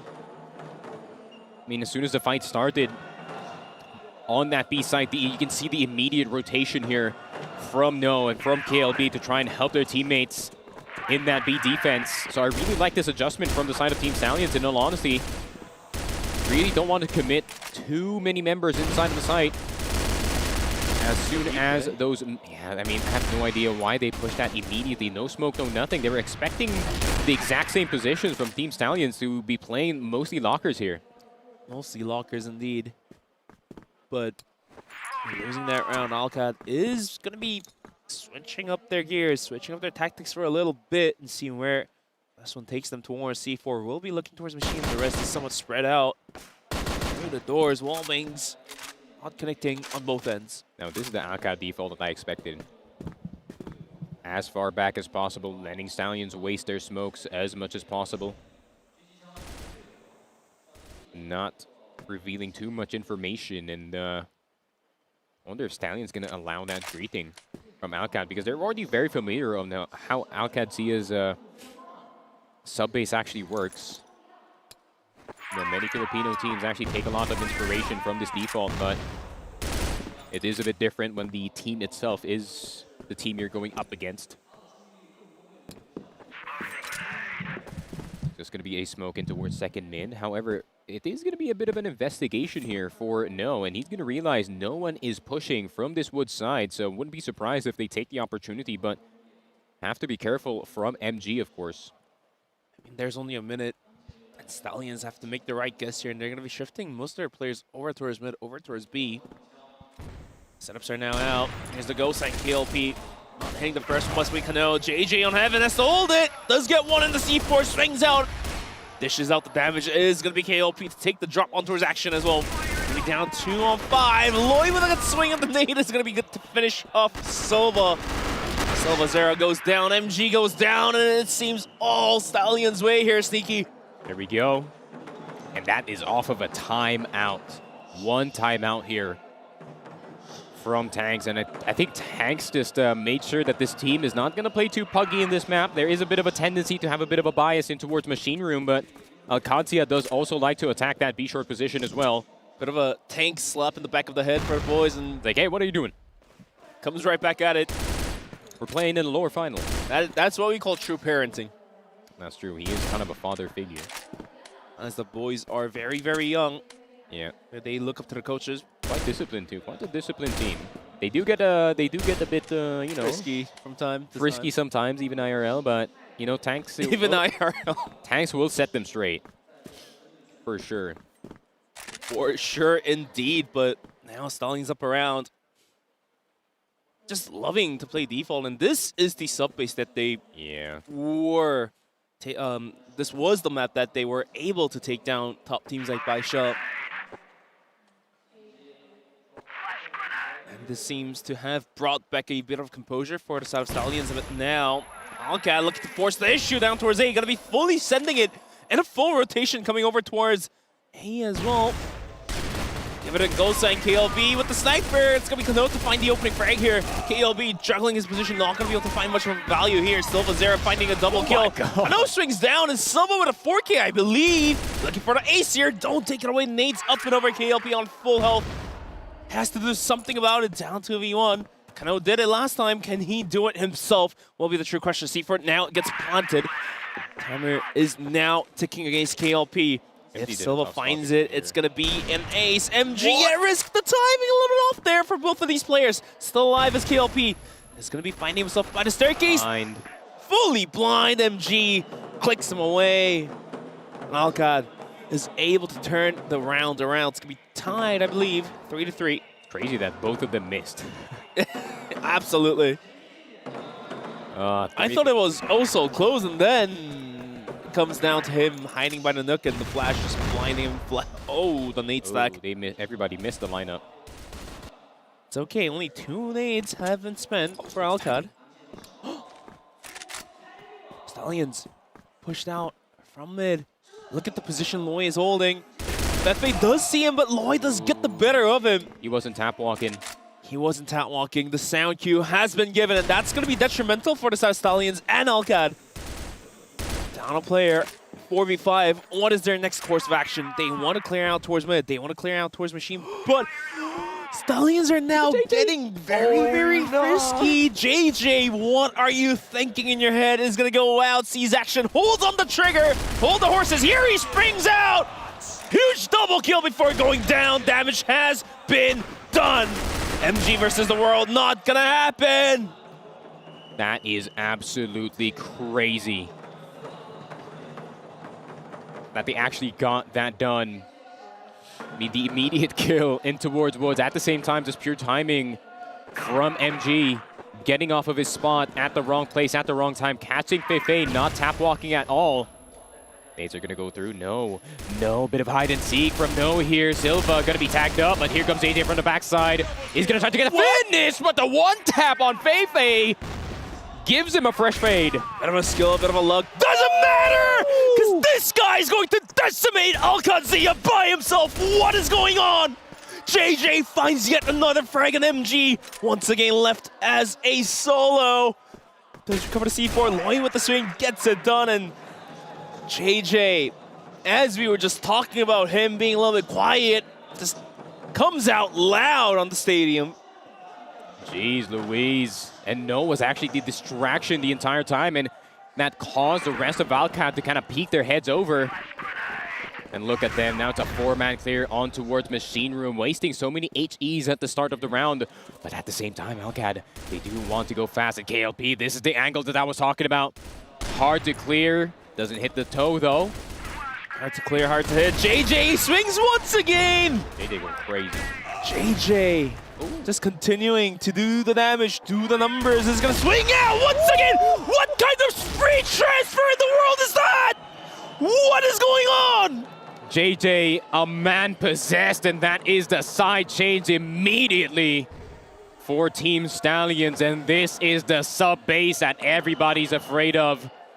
Team Stallions waking up in map 1, but they are ascending in map number 2. Insanity across the board here for Stallions, especially JJ. Finding these frags that are out of nowhere.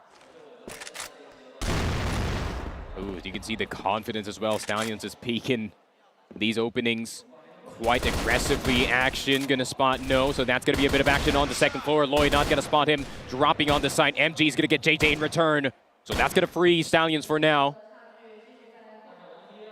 Yeah, 2 on 4 for now, and Kano does a bit more damage. Sees action, gets one before going down. 1 on 3, KLP, but he's getting boxed in. Fefe from behind is going to be able to find the bullet in towards the head, gets the round. It'll be 6-4. Slowly but surely should be able to catch up to the caliber of Stallions, but I am just thrown away here, Sneaky. JJ plays 3 rounds in a row. Yeah, but at the same time, Stallions might want to slow down a bit here, because that can happen very quickly. We are now peeking these angles very recklessly on this side, and I have seen this kind of Stallions going into this one. They really need to take their sweet time and kind of calm down here. No more timeouts from Tanks. He spent it in the first half of the first half of this game in round number 3. BNC getting pot shotted. Gonna return the favor for a little bit towards KLB. Takes him down. Smokes up and over, but Loy has made the cross. So is Cano. They're gonna give it a go. VNC has to respond, has to fall back. Not in time, gets tapped out, and Silva takes a bunch as well. Why is he challenging such angle?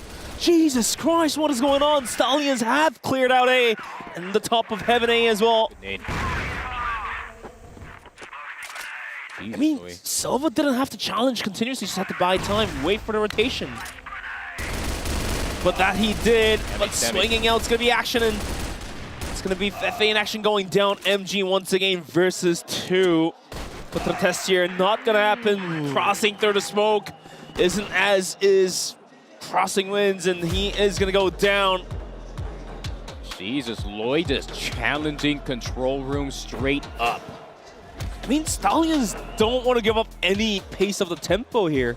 As much as we scream and shout, slow down, guys, they're gonna give it a go, and they still somehow come out as a round win. They're gonna keep it quick, for sure. I don't think they want to slow down anytime soon, but at the same time, Tanks just reminding this team, hey, we do have all the momentum right now. Qadsiah struggling to get back into the series. And they're gonna need to stomp him very hard, because the next map is not gonna be so easy for the side of Team Stallions. It could actually derail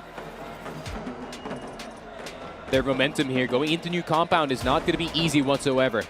Not gonna be easy whatsoever.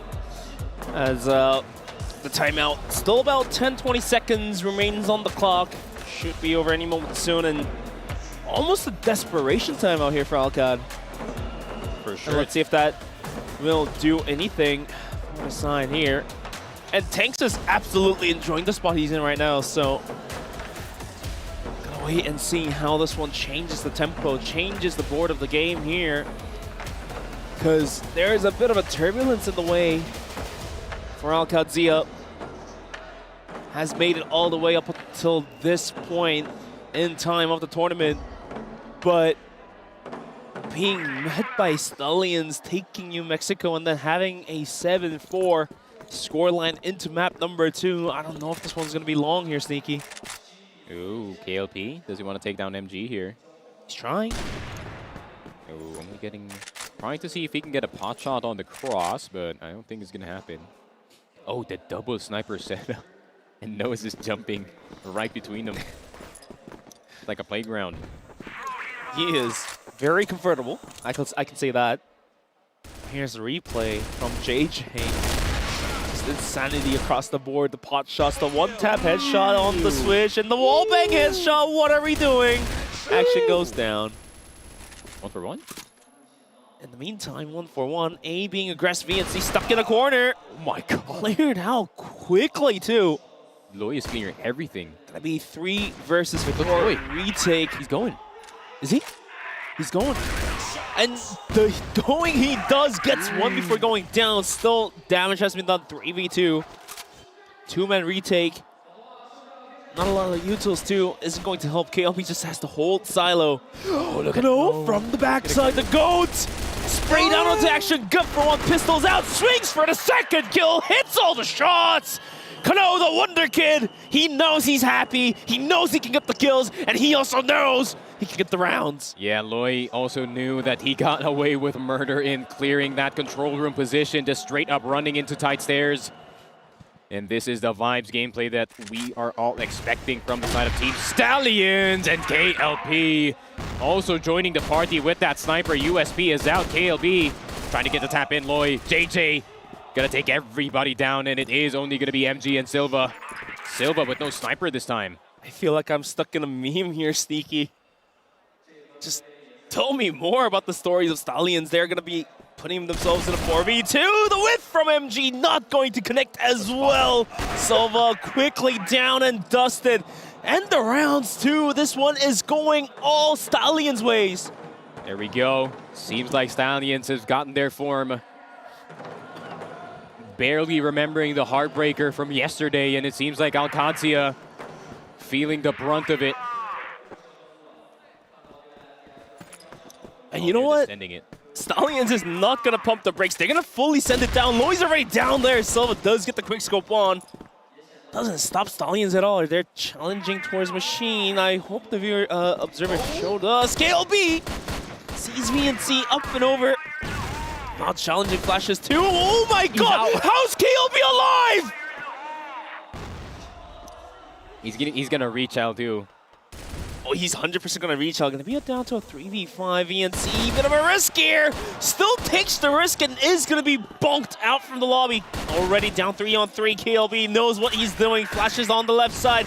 Sees the player on the swing. Silva is down. Silva goes. What is going on? And KMG gets traded up by Kano. It's over. From a 5v3 to 2v1. Stallions looking to close this one out. Kano just has to hold this angle. Wait for the push from the backside. He sees him. They didn't see him. And the shots from KLB rings true. Stallions absolutely dominating over Qadsiah on map number 2, sub-base as well.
There it is, Team Stallions netting a map number 2 win in dominating fashion. We talk about sub-base. We talk about Stallions, 16 kills for Kano, but at the same time, we can't ignore JJ's performance, KLB's performance. I feel like every single member of the side of Team Stallions actually did super well. Loi even having his entries work on the A side time and time again. I mean, MG tried to bring it back, Action tried to bring it back, Silva tried to bring it back, but it seems like Qadsiah was forced into a shell, was forced to turtle in this sub-base map, and you could just see Team Stallions hitting them all over the place here. Of course, it's going to be no one else but the Sky. Kano, the Wonder Kid, is going to take the MVP once again. I mean, could have been JJ's, give or take, those 3 rounds in a row where JJ had all the wallbangs land on the heads and somehow getting away with 3K, 4K still alive. So, at the end of the day, it's going to be Kano to take the MVP. Well deserved for sure, but that sub-base here, Sneaky, it was one hell of a ride for Team Stallions there. Thought could be a little bit frisky towards the earlier rounds, but once they picked up tempo, they just went full pedal to the floor and just went right through the defense, went right through like a hot knife through butter, and the 1v1s here, all Stallions ways. Yeah, and I'm taking a look at the ratios in towards Kano. I mean, 3-2, 4-1, 5-4, 3-1, 1-1, winning every single one. I mean, VNC, he was kind of equal with this one, but then you take a look at JJ. I mean, VNC got absolutely wrecked by him. So Team Stallions, oh my god, they can carry momentum so well, even in between the halves. And it seems like they kind of figured out this Qadsiah squad, at least for now, when it comes to the sub-base map. However, I am a bit worried for map number 3, but with all this confidence congregating on the side of Team Stallions, I mean, if you're a Stallions fan, you could not be more happier. The issue now is that, sure, the momentum could be built up. Sorry to kill your vibes here. Yeah, it's fine. New compound was the roadblock for sure for Team Stallions against all gamers. So for that nightmare to not recall itself on here today, Tanks probably went back to the drawing board, wake them from the bad dreams. New compound could be ours. Just play with composure, play the tactics. So we can just wait and see what happens in map number 3. New compound underway any moment soon. But guys, we're gonna be taking a quick short break and come back with map number 3.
Welcome back, CFS 2025 Grand Finals, lower brackets underway, and right now it's all Stallions' way here, 2-0. New Mexico ran over, and the second map of Subbase ran over as well. This is Ben, joined by me as Sneaky Frog, and we are looking to get into map number 3 of New Compound any moment soon, but any expectations here, Sneaky? Any expectations? I expect that Stallions will have a slightly harder time going into New Compound. Of course, we gotta keep it humble for the boys back home. And it seems like, yeah, it has been not the best luck for the side of Team Stallions when it comes to New Compound. They've struggled in defending. They've been getting baited time and time again. But, I mean, you went up against All Gamers, one of the best New Compound teams in the world, of course. So I think they're gonna learn a thing or two about how to defend in this map, and especially how to attack in this map as well. I feel like one of the main things that has been wrong for the side of Team Stallions in the map of Compound is they kind of use skirmishes a bit too much here, especially considering that they throw the 4 LB push time and time again, and they're going to run it back in going into that next round, not expecting that the enemy team will adapt to them, but unfortunately they adapt again and again. So Team Stallions are going to have to apply a different kind of pressure in this game, and that is withholding information, not going too far forward, and just trying to see if they can play sites themselves. Definitely New Compound is one of those maps where you have to play slow and methodical, and you basically giving that 4-man push in towards double pillars, having that triple push in towards A, maybe having a bit of frisky throws in the middle. Sometimes it may work out, but most of the times it doesn't. The stats out here, for sure, not the most favorite maps for both of these teams in the recent days, but Old Compound was definitely favored by Vasco Esports, of course, the old name for the sign of Qadsiah.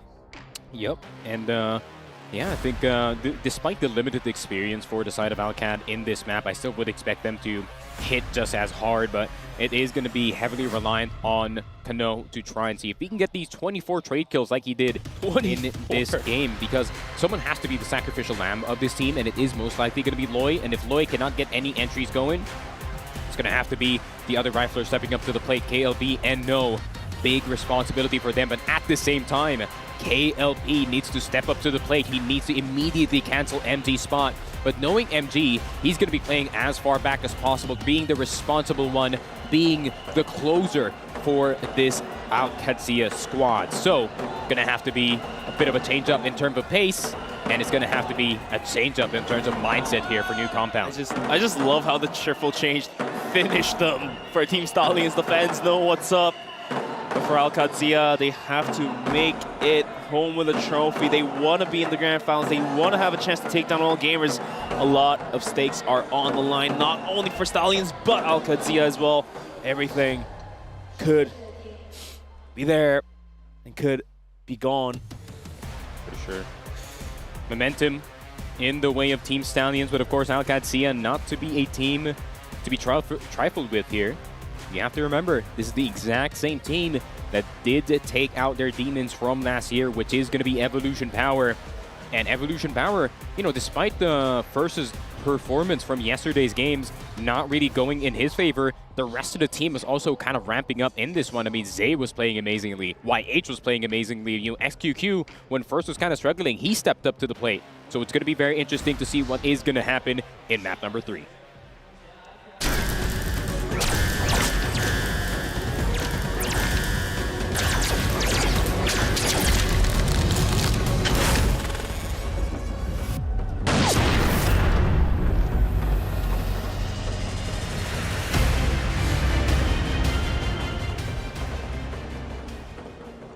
New Compound underway. Qadsiah versus Team Stallions are already dropping 2 maps to Stallions. Qadsiah needs to get this one back, and slow and methodical play of the Brazilian squad might just come in handy this point in time. Stallions are going to pump the brakes a little bit, play a little bit slow, but doesn't stop them from trying to gain the momentum, looking to go towards A. KLP's holding an angle, gonna hit the first one indeed.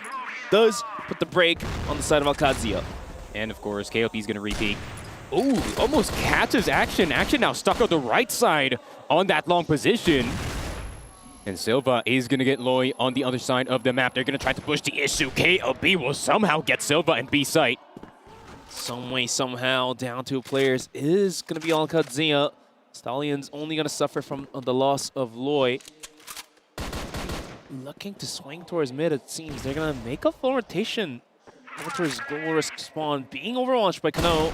Briefly swung out. Took a little bit of damage. The crossfire set from KLB might just do the dirty work, but it's going to be Kano to find a huge double kill. Gets the job done. There is going to be MG as the last survivor. Getting pushed by KLB. Pistols out the first whip. It's going to be the duel of the gloves. And it's going to be a bunch of damage towards KLB. The timing a little bit off for him. Down he goes. And now Kano testing MG. The shots are going to ring true on the head. Gets the job done. Stallions making on wave here. That was anything but standard from the side of Stallions, right? I mean, KLP catching that first frag in towards long. You expect every single member to back off here. Every single member indeed. But no, they actually pushed on forward. I mean, even KLB on the other side of the map, despite Silva getting Loy off of his position, he still moved forward in order to get that frag. For a little bit. Once again, the replay here from Kano. Just tapping players away in mid. And the pistol too, just how fast and rapidly he could click is absolutely insane. Qadsiah situated towards spawn here. Kano looking to greet VNC, does find a bit of damage. Ooh. KLB's here. That's a C4 down too. Oh my How's God. Kano alive? No is playing like an absolute roach in this game. He's just swinging back and forth in between cover. In between cover indeed, and Silva last one alive. He gets taken down by Kano. 2 kills, blink of an eye, quick and easy too. That's going to cause a timeout from Al-Qad. 6-0 from No. Seems like the game against all gamers has taught Stallions on how to roll on this map. Yeah, just wait for them to push you and then fight it from that spot. Oy, oy, oy. Team Stallions, though, doing a hell of a job on the first half of this game. 2-0 already from the side that they struggled the most in the side of New Compound. And it seems like the more defaulty kind of play is allowing them to fight in more favorable situations, just like Curve. Instead of playing straight up mid, instead of playing straight up pillars, seems like they learned a thing or two up against this all-gamer squad. And at the same time, they're still not removing the kind of bite that we know Team Stallions for. They're still fighting tooth and nail for these positions. They simply just don't let it go. They will let no, bob and weave in between multiple players here and try and see if he can delay the push as much as possible for the rest of the Stallion squad to be in position to trade him as well. And I like what I'm seeing from the side of Team Stallions. Great adjustments coming in from their side. Just great adjustments time after time. How Tank's able to find so much success with the boys, that's just unbelievable to me. But he does it still time after time. Qadsiah, timeout they have called will be over. As we're looking at a 2-0 scoreline, Stallions on the lead. Looking for their third, but Qadsiah looking to make up a board. Looking to make up a number on the board as well themselves. Quick aggression seemingly cooking up here. The angle KLB's holding. Very cheeky, but could be very detrimental at the same time. Gonna give it up for now, briefly. Could be double swung. Oh no, triple piece. I don't like that. May even happen for Qadsiah, KLB. I don't know if you want to be in this exact spot. One too many players could swing in his angle. First shot does hit. How is he getting away? He out? He got away with murder. How's he out? Not a convict. What is going on? Golden headshot with a TRG. Madness first and foremost, and he got out with barely any damage on him. I mean, KLB still holding this exact angle. Pistols out. Silva getting tested. Goes down. No freaking way. KLB is getting away with so much stuff that he should not get away with. And No is in the B side. I mean, Qadsiah now having to relocate in this one. Where's the USP police? Qadsiah definitely needs one. Wait, JJ, chill. Chill, brother. It's on the other side of the smoke. Two players are looking at him. Here comes JJ, getting a clean double kill. And easier said than done. Third kill continues to connect for JJ. Round as well. 3-0, and Qadsiah is mightily struggling to put out anything here. Now Qadsiah, despite the timeout, it seems like they still cannot stop the dynamic play of the side of Stallions. Fire spreading. The fire spreading, man. They need the blankets. Water, blankets, extinguisher, whatever. You need something because you don't want to put Stallions on the roll here. Jeez Louise. Look at the positioning too. KL being out in the open once again with the support of Loy. Now Qadsiah might just run into trouble once again. Weird to say this. They're gonna give it a go. Spotted, but Loy's still holding an angle. Has to be careful. He's alive. They can chill in sight now. I mean, they surely can. We've seen the failures from Stallions was them trying to contest double pillars time after time, which shouldn't be forced. I mean, it's less forced this time around. It's not all gamers on double pillars. Nades up and over Loy. Takes a bit of damage. He's still here. Why is Loy still here? He should be falling back, but since he's still alive, still holds on to 85 hit points. Oh my god. Another shot. He's dead to FG. Unless. Keyword here, unless. Silva doesn't see him, unless. Oh my Loy makes it on the other side of the windows. How is Stallion getting away with so much missteps? Should have punished him. Now, the issue here now is Sneaky is that these missteps not being punished create so much space for Stallions that it's become so beneficial for Loy to control B by himself. And the rest of Qadsiah looking to make the rotation over towards mid, it seems. Oh, it's going to be a B split being cooked up here, but Kno's getting risky here. Gets one before going down. Mightily be enough. KLB and Bombsay for one as well. Sees two more players. Looking for a couple more frags. Not going to happen, but KLB comes in all with the pistol of his own. And the last kill with the sniper will deliver the job. My god, they're just sending it. They are just sending it on every single angle. And it's working out. The Essence Stallions stands for sending it, my friend. They are not even flashing, no nothing. This is just pure trade games from the side of Team Stallions. No, and JJ double nade in mid. Doesn't care if there's a sniper watching. They don't care. They're going to try peek into the angles. They're going to just play contact, and that's out of pure confidence. Oh, Look at JJ. Look at this, bro. No, just gets a kill. Okay, looking for the second. Is going to be traded out pretty quickly. And JJ has pushed all the way in towards the bomb site. MG could be caught off guard here. JJ versus the world. The C4 is going to rotate over towards B. JJ off timing. Gonna go down. KLP contested. Does get one. The process, but Silva's waiting. The spray down is going to connect, and Qadsiah finally puts out a number up on the board. There it is. We having too much fun. They're having too much fun in this map, and seems like Fei and the boys are going to be taking a pause to that, but an interesting strategy from the side of Qadsiah to go into the A site, into Z, into spawn room, and into B. Interesting, sure. Worthy, I don't know. Spacing was pretty good from the side of Alcad, but going to be one of those strats that is going to be hard to pull off. Look at Stallions, they really want to test this long aim position, but they're going to take a look at that last round. Fei running on through, and I feel like the important kill here was taking out No, and also taking out that curved player, so that is going to force Stallions to start and check some of these spots. Back to live feed, though. It is going to be No spotting some of the members, and they're just going to give spawn room. I'm not a fan of this one. Could get a little frisky, but KLB has an angle. Wall wings one. Fefe and VNC jumps into the bomb site.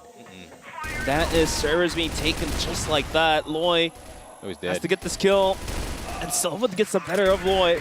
And there is going to be an opening frag connecting time after time towards Qadsiah. Down 3 players. JJ and KLP has it all to do. Tanks instantly pulling the timeout. Yeah, I'm really not a fan of just giving curve control. And I think Stallions was actually expecting more of a spawn room push from the side of Qadsiah. But unfortunately, that wasn't the way to go for them. And the double storage positioning. Granted that KLB did get that first tag on Feifei, but no one playing that side position isn't really what you want as the defenders. But no, KLB will get Loy if they get this round somehow. Swear to God. I mean, there's not enough time. Ooh. Surely got the kills, got the frags for the stats, but the round does go towards the side of Qadsiah. And it just comes to show how frisky JJ could be. Sometimes he does go down in the process of pushing Aloe to wide, but he continues to click heads after heads. Just like that 2 last round, was able to find the double frag, and Tanks, I believe, calling this timeout to address the issue of that spawn area not being properly guarded, mid essentially open. And now, the way Qadsiah is playing, it's not bring much of a value on the table for the 2-player taking control towards double pillars, so might as well just back out and hold mid, right? Yeah, but at the same time, I feel like leaving Curve out in the open isn't really the way to go for New Compound, considering like 80 or 70% of the strategies is going to come from that spot. But Stallions is actually sacrificing some map control for the sake of like a bigger prize, which will work. But once that Qadsiah is going to be doing more default here, like, you know, one person in on towards entrance A, one person in towards the curve position, and they just hold temporarily. It's going to be a bit more dangerous, especially when it comes to that second half. Ugh. Dangerous is the name she wrote. And for Stallions, it's going to be winning it all out. They've made it to that series score of 2-0, looking to find map number 3 as well. Qadsiah, as long as they can secure New Compound, they have Black Widow coming up, they have Port coming up. This is comebackable. There we go, that's more standard. Having a bit of a mid control being somewhat gained, but KLP decides to back away. Here's the replay. Silva. Boy had all the rights to himself to get the frag, but Silva just was a bit better on the aiming on the exit. Like how I said, man, I'm not really a fan of B-side defenses that have no one on the bottom side. Loy not checked in his spot. Double spray action. Will not even get to breathe on the site. And the drop gun as well. I see you, Loy. MG. And it's the MG special we've been talking time after time. Granted, I believe it's like the 4th time we said it. MG special, not gonna be delivered. It's gonna be Stallions to find their 5th here, 5-on-2 for the rounds here, and Stallions absolutely about to crush Qadsiah of their dreams here of staying alive. Yeah, and 4 kills for Loy. And that was just off pure timing, and this is one of the patented strategies for the side of Team Stallions. CP control immediately there. KLP 1-for-1 so far. There's pressure all over the place. MG trying to get the thin angle, but he gets taken down. But no, it was actually action. 3 versus 3, and they're going to keep fighting KLP. We'll get MG. Pre-fires all over the place, so it's the KL brothers. Last 2 left alive. Look at this mini-map. BNC out in the open is going to be able to find himself situated by the A connector. Has the C4, has to wait for his teammate to go sell the flank. Feifei has to... They're going to retake it. Right. KLB sees him, but Feifei finds the better of, and KLB instantly on the chase. But that does buy the room for BNC. Doesn't matter. Feifei clears them out. 2 kills and a round granted. Oh my God, Stallions, please don't go for a 4-man mid push. 4-man mid push. Anything but that. Anything but that. You reckon it's gonna happen? Anything but that, bro.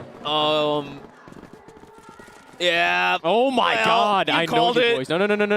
Hell, I called out of this one. He's like, no. We're not gonna do that. No. All right, there's the reset. Play with composure. Play time. Play methodical. Play slow. Has been the names for the rounds 1 on the map of New Compound. So, pop flash up and over. KLP does tag Feifei. So that's be the round here. The nade does miss. I think he did the box, on the way out, so wasn't a full kill. Or it was a leg. I feel like based on the hit point situation, I think it's a leg shot being delivered by KLP. It's the quietest this map has ever been. Last round to the first half here. Composure finally builds in, kicks in for the squads or the teams. Qadsiah and Stallions, 4 long. I'll make that 5 soon. Silva looking on the rotation as well. No. They're gonna fall back out towards middle. I feel like they're gonna go for a, you know, somewhat of a fake in B side and gonna try to see if they can go for maybe a 4-run push, maybe 4 mid, and MG's gonna try to swing from long to try and get KLP off of it. Maybe. I don't want to say this, but push. Still playing with sweet time. 50 seconds on the clock, and finally Qadsiah makes a move in towards mid. Potentially swinging through spawn. I think KLV's driven away from his spot. The nades are going to find a bit of value, but it is going to be an A hit. Kano has to be ready. He does find the first frag as an opener, looking for the second, trying to repeat in towards action. Not going to happen. VNC Silva action finding a piece each, clears out the entirety of a bomb site. Yep. KLP not going to find anything on that second floor, so it is going to be down to the last 2 members. MG a bit far from his teammates, and it's just going to be the rest of Qadsiah making the resounding comeback in the first half. And Team Stallion seems like overconfidence has kind of punished them here, but at the same time, Blacklist could be more of the distance on their side. I mean, you definitely don't want to give up the rounds that could have been yours easily. This couple aggression came to bite back them in the end. A couple bad holds as well. Still beneficial first half for Stallions, 5-4. Qadsiah Jeez. looking to make some comeback here. I guess the AI loves the homies, man. Your homies. 75-25. Not my homies. I'm kidding. Good friends with Hanks, good friends with the boys. Had a good conversation with them. So was Qadsiah. Ooh. Ever after casting games, had a chance to interview them as well. So cheering for both of them essentially, but Qadsiah, hopefully they can find a map or two to take us into port, because I want to see how that one rolls out. Chances slim, but still there. For sure. I feel like Black Widow is a bit more where my confidence lies here for the side of Team Stallions. Even before talking about Black Widow, we have to worry about how this map number 3 of New Compound. Will it still be Stallions, or will it be taken by Qadsiah, which I want to see. But Loy has sneaked through, has made himself situated just outside of spawn. The moment he swings will be greeted by Fefe. Loy and KLB will find the piece. I don't know if I like that swing here, Sneaky. Oh my, well, KLB? Looking like a kangaroo in that second, man. MG will get taken down 1-for-1. Silva gonna get spotted in that B site. Jeez Louise, nades are gonna go through. And I think they roughly know where Silva is. KLB is going to peek him. USB not going to work out in his favor. Need to chill. Idea of where Silva is at. JJ trying to step over. Silva going for the switching of the weapon. Off timing. Kano punishes that from happening. 6-4. The Stallions, as dedicated they are, will push Qadsiah to the edge here. Bit by bit. Inch by inch. Crazy entry, though, by KLP. He just hopped into Z and hopped out of Z and hopped in someone's face. There's the footprint you can see. Jeez. Quite literally, too, isn't it? The power of the USP cannot be underestimated.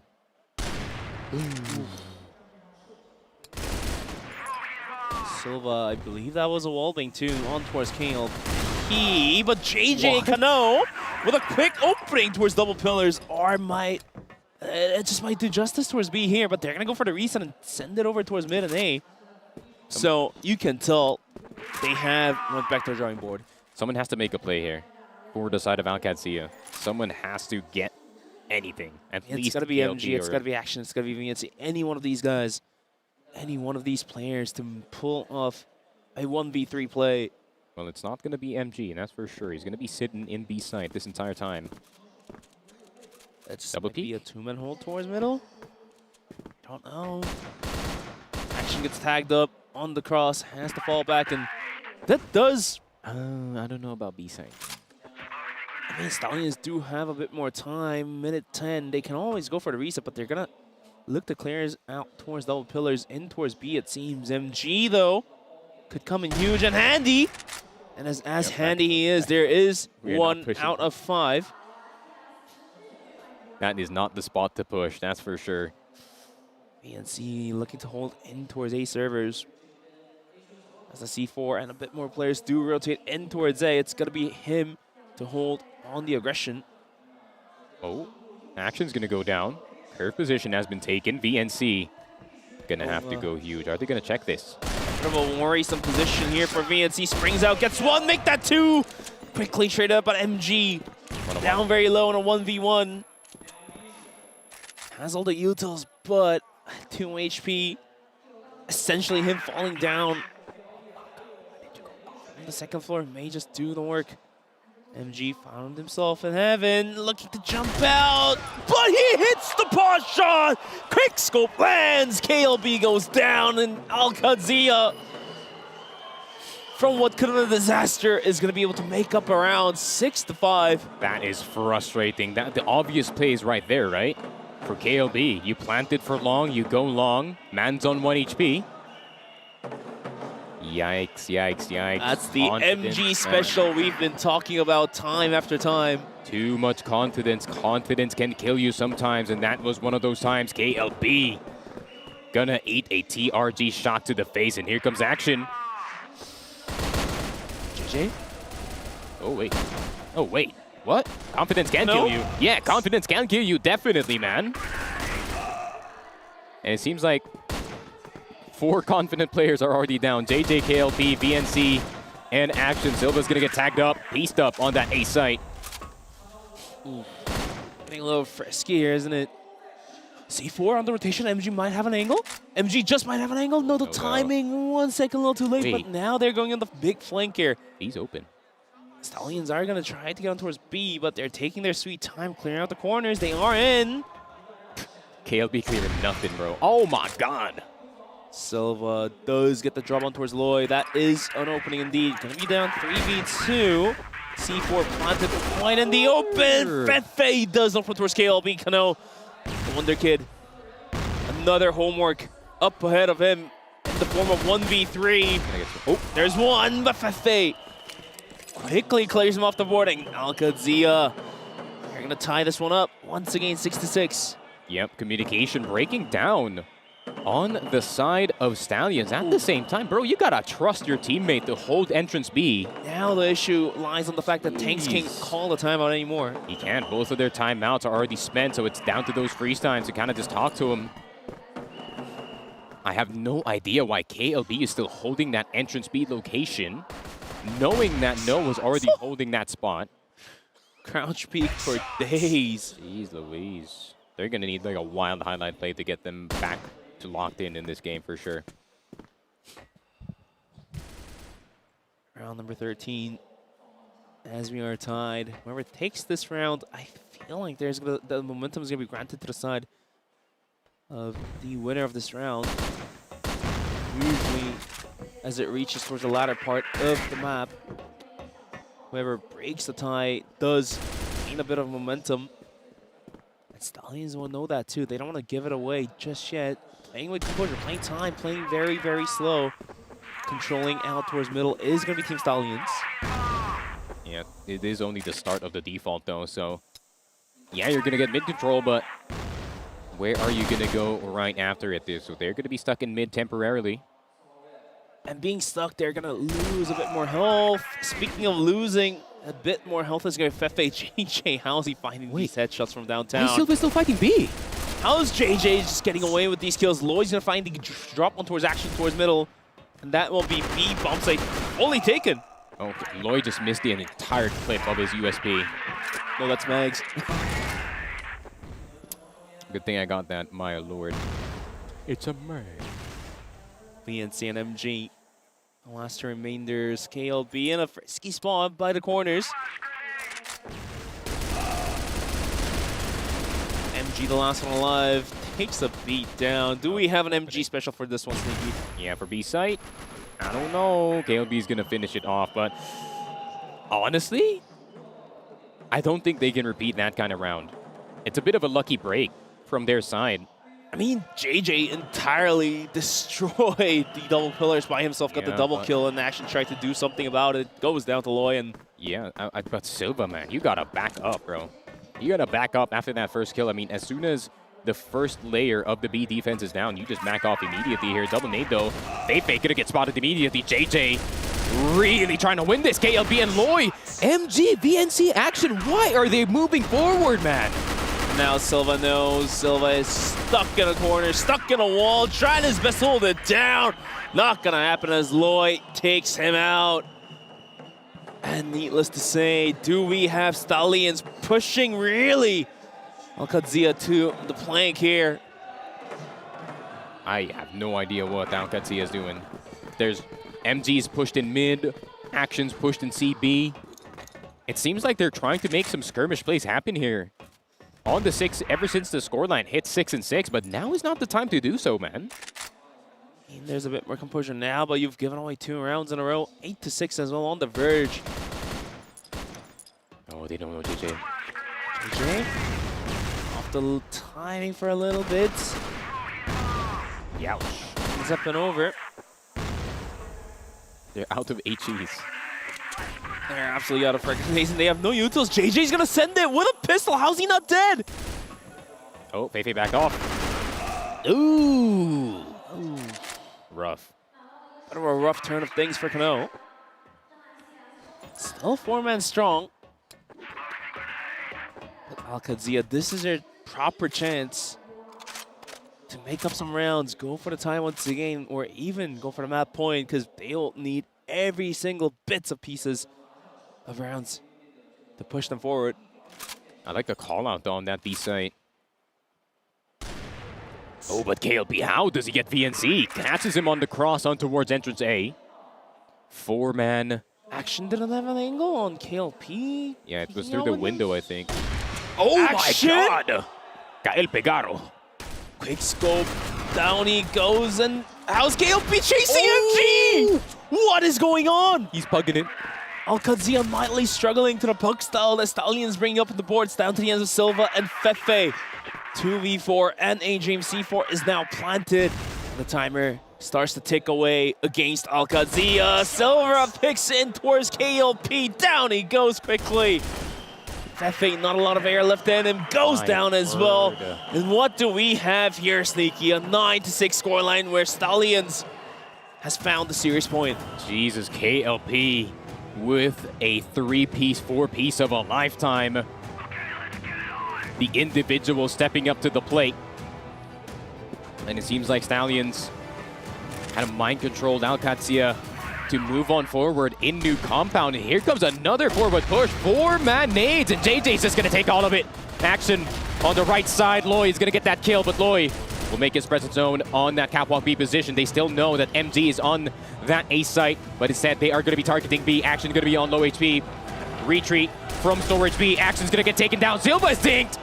Silva's on low HP. Silva dinged. He has to fall back, wait for the rotation, but Stallions able to make their foothold in towards the B bomb site. Gets the C4 planted as well. 2v2, and a Dream Qadsiah has to make up for the rounds lost here. They're gonna This is it. This is the end game. They have to force the issue for a retake. Joining up with Silva is going to be MG. Over towards double pillars, they're gonna give it a go, but KLB is gonna be holding the angle over towards the other side of the smoke. They're gonna make the cross. KLB sees the head of Silva. MG does get the 1. Loy versus 2, he gets 1. Looking for the final frag of the round, and the day is gonna be Loy getting a double kill out of this one. And it's gonna be Stallions shutting down Qadsiah in the lower brackets.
And just like that, we have a 3-0 here in the lower bracket final. Team Stallions, they say yesterday was a fluke. We are back.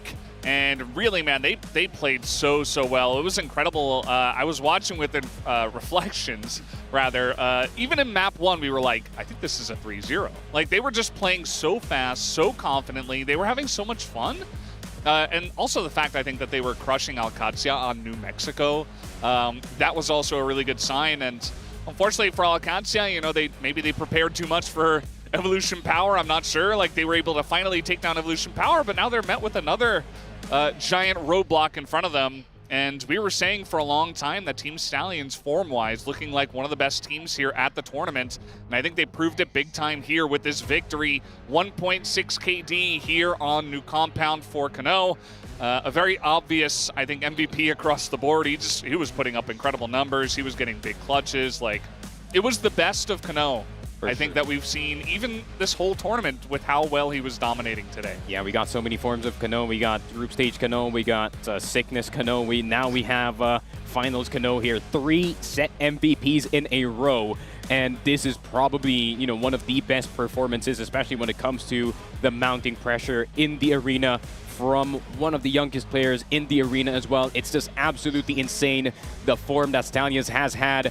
And I was even surprised on how well that they were doing in this new compound map, because just like how I said, the map doesn't really match their style of play, but then they kind of just brute forced it on Qadsiah, and it kind of forced Qadsiah to start playing the way of Stallions. And it seems like by the tail end of it, I mean, Qadsiah was kind of just scratching their heads. They're like, oh, we can't play the Stallion style, that's for sure, but it was already a little bit too late.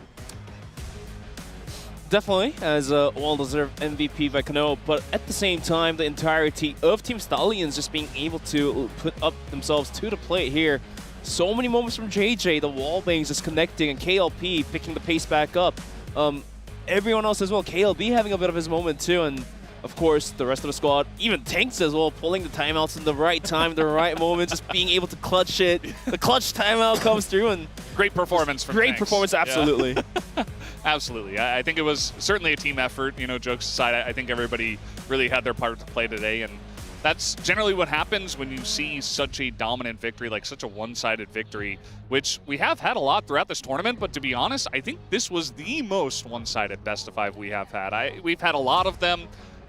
Our predictions ring true. Yeah, well, 3-2. No, you saw it on the... Go back to the VODs. I said 3-0. Technically, but also, you know, in writing you had 3-0, so, you know, maybe we'll have to give it to him this time. But yeah, the 3-0s were correct, and just predicting Stallions to reclaim that form and come up big and not really worry about, you know, momentum and falling to AG and all these other little factors we were talking about. I was even saying before, like, I think Qadsiah have an angle here because they have, you know, so much momentum, taken down EP, they've made it through that roadblock, they should be very confident, but we didn't really see any of that at all tonight, and really right from the get-go, especially once New Mexico went so heavily in favor of Stallions, I think Qadsiah, you know, they never had that bounce back. We never saw them, you know, say, okay, we lost map 1, but we're going to bounce back. Like we've seen from a lot of our teams here when they lose map 1. Even Stallions against AG, they got crushed on their sub base, but then they won 2 maps in a row. We didn't see anything like that from Qadsiah. Unfortunately, they just kind of folded like a house of cards.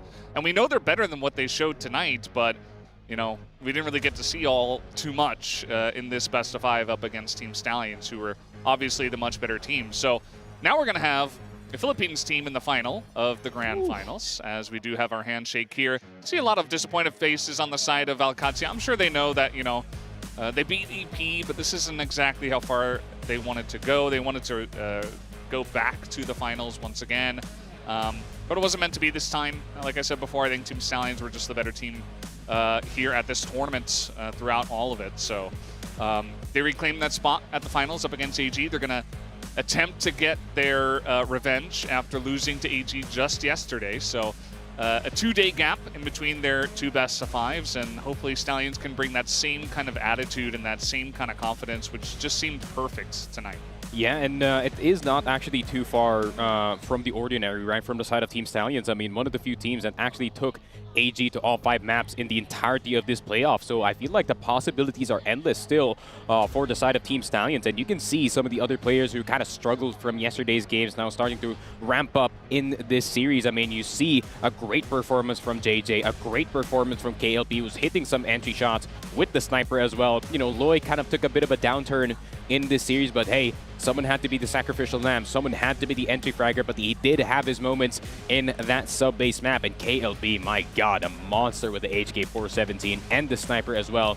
I mean, in terms of form, you're right. I mean, Stallions is definitely one of the best teams, if not the second best team in the tournament, just from pure form. And yeah, it's very astounding to see, especially it's been a while since we have seen, you know, a Filipino team make it to playoffs, and then it's been a while since we've seen a Filipino team even make it to the finals of a tournament. So definitely, you know, being a minor region, this is going to be so big for us.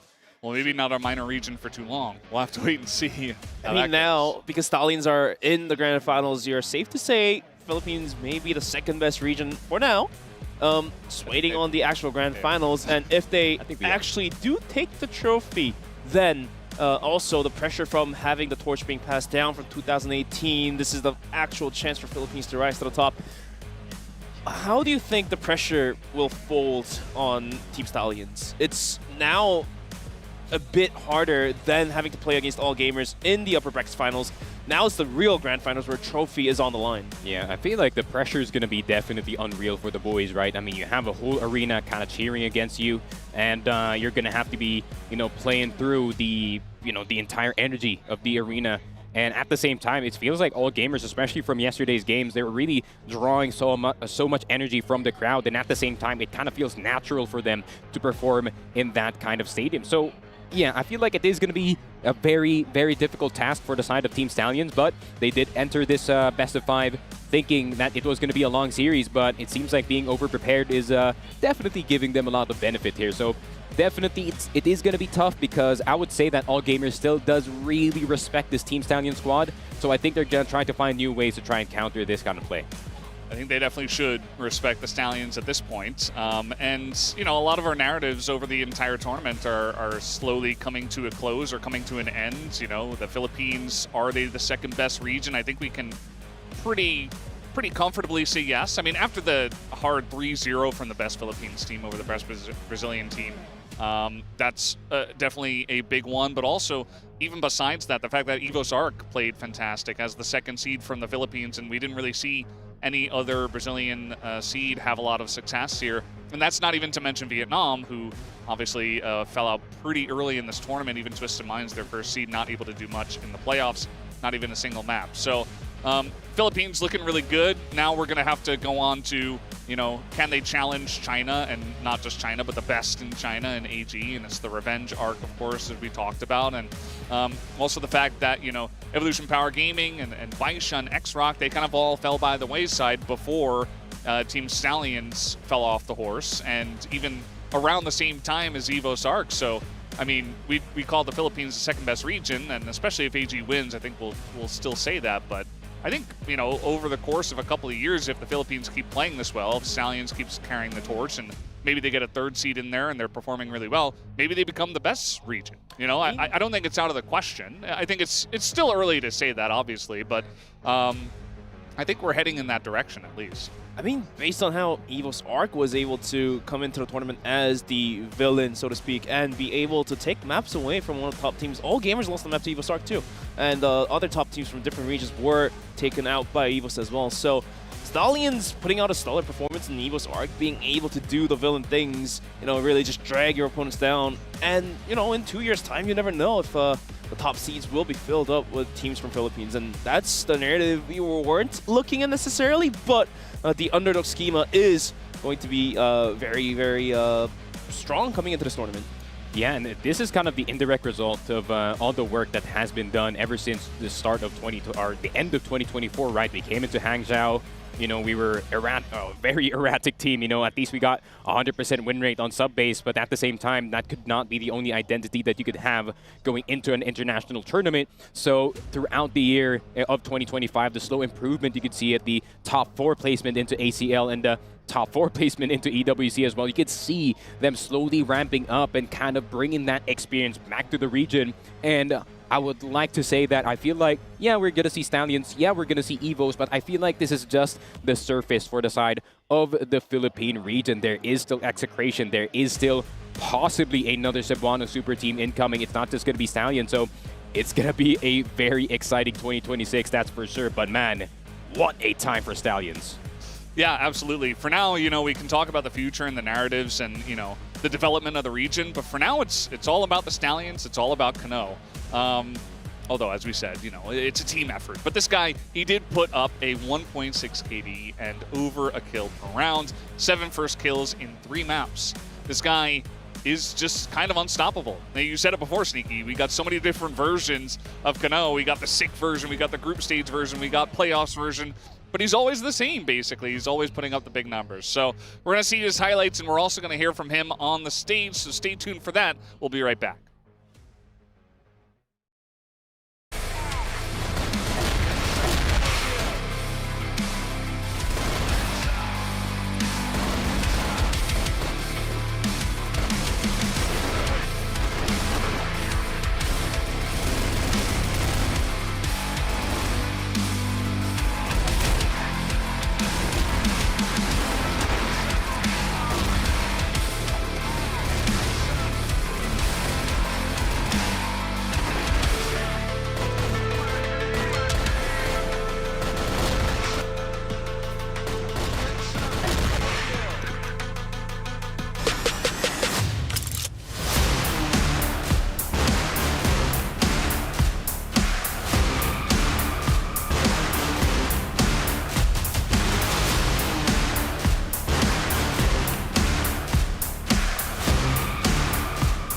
Team Stallions, a roster that has refused to budge against the best competition in the world, has managed to do it once again, taking the world by storm. They are now officially in the grand finals to play against all gamers. What a performance, and what a guy next to me. The MVP, Kano from Team Stallions, Coach Tanks as well, boys. Well done. I am so proud of the Stallions roster, the first Filipino team in the history of CFS to ever make it to the grand finals. Kano, what does that mean to you to be the first Filipino roster ever in the history of CFS and grand finals? That's incredible. It means everything to us, as well being the first Filipino team to compete in the grand finals 2025. I will try to get the champion for the Filipinos as well as Cebuanos. Yeah, that's all. Bunal. I know you will. Look, every time I think you guys are down and out, you manage to come back even stronger. Let's talk about that series yesterday. You face off against all gamers for a direct spot into the grand finals. It went the distance, but that map 5, it wasn't pretty. However, you looked devastated off the stage. Coming into today, you looked dominant. You end up taking the fight out Qadsiah, and you looked like you were having fun doing so. What was that loss like yesterday? What did your team do to recover? Our team decided to have a meeting in our training room. It's about 3 to 4 hours. We try to fix our error. And yesterday, we felt so tense. That's why we couldn't be the dominant, and that's why we lost. The one thing we fix is we enjoy the game and be happy. Enjoy the game and be happy. Let's talk about that a little bit more, because you mentioned yesterday you were tense against all gamers. I can't blame you. This is a new setting for you. You guys are a team that hasn't necessarily played in such a big audience. Now you're here, you played against AG. It was a tough one. This time though, you come into this series against Qadsiah, you're smiling, you're laughing, you're having fun. I don't know, Kano, Coach Tanks, was that a strategy? Did you guys just go into it saying, let's just go in and have fun and see what happens? Yeah. That's the one thing we fixed yesterday. The one we talk about. That we're gonna play happy, no matter what happens. I will say, your team is so unique because you look to be so joyful and just happy to be playing CROSSFIRE. And I think that's why not only myself, but a lot of fans just enjoy watching your roster compete. So tomorrow, you face All Gamers again. You were tense the first time. Are you going to be tense this time? How will this rematch against All Gamers in the grand finals for everything be different? I'll take this. I'll take this question. I think for tomorrow, Kano wants to say that it's gonna be the same. No change of strategies. We play the way we play, and you know you've seen it in today's game. The boys had fun, and we'll stay that tomorrow and see what happens. But we're ready. We're ready for tomorrow. They say they're ready. I have to believe them. I have no reason to doubt this team can do anything they set their minds to. But let's talk about theories. Let's talk about what might be. Tomorrow, when you face off against All Gamers, and you will in the grand finals, let's say you beat them. Let's say not only were you the first Filipino team in grand finals, but also the first Filipino roster in the history of CFS to win the championship. What would that mean to you and the Filipino community? It will mean everything to us. Everything, like everything. Yeah, that's all. And Coach Tanks, what would that mean to you? I mean, because you come in, you guide this roster, you've done such a phenomenal job. Everybody's giving you credit where credit is due, and we should. What would it mean to you? I mean, because you have a long history of competing yourself. It would mean everything in the world to us. Me personally and the whole team, I think I can speak for the whole team that it will mean everything for us. You know, back in our Philippines, we really grind and practice. At least sometimes no day offs, maybe 6 days a week for at least 8 to 10 hours. So it would mean everything because we sacrificed a lot for this. And I know how talented these young kids are, and I'm happy to be with them. Talented indeed. You've been such a tremendous guidance. I think we can all say, you know, Stallions, family is everything, and you could really see that in their gameplay. Let me give you an opportunity with this momentous occasion. You've made it to grand finals. Take the mic, talk to the audience, talk to your fans, talk to the Filipino community, and say what you feel like you need to say to everyone out there. First of all, I want to thank God. We pray a lot before the game, and thanks to Kuya Chris and Ma'am Lizelle, our manager, and as well to Stallions, Team Stallions, Brother Abdullah and Brother Khalid, and to my family as well. That's all. And to the Philippines and Cebuanos. Salamat sa pagsuporta. Thank you. There it is. Two talented people on the stage with me. Kano, the MVP, tore it up against Qadsiah, and now the dream has been realized. This roster, Team Stallions, will officially be going to grand finals to play against All Gamers to cement their legacy and their dynasty and dare to dominate. Des, back to you.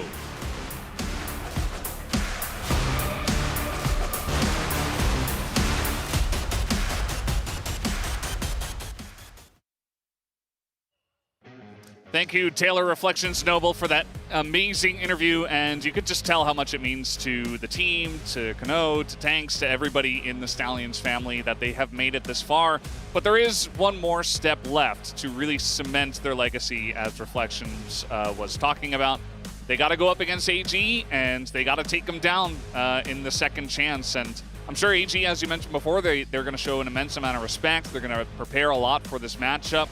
And they should still be the favorites, I would say, going into that match against Stallions. But based on the way Stallions played today, I would say anything is possible. Well, there it is. This is the end game. All Gamers versus Team Stallions. Sure, and during the upper brackets final, All Gamers did take down Team Stallions, but was towards the line, down to the wire of map 5. And now Stallions has crawled their way back up once again to find a bit of vengeance. And, of course, carrying the torch for the region, the trophy as well. Yeah, it's been quite the interesting tournament, in all honesty, if you take a look at the entirety of playoffs. Granted, some of these teams were kind of seeded because they were the first seed of the of their region, but at the same time, I mean, you know, two Chinese teams going into top 4 and Stallions kind of making a run for an Qadsiah, making it interesting as well.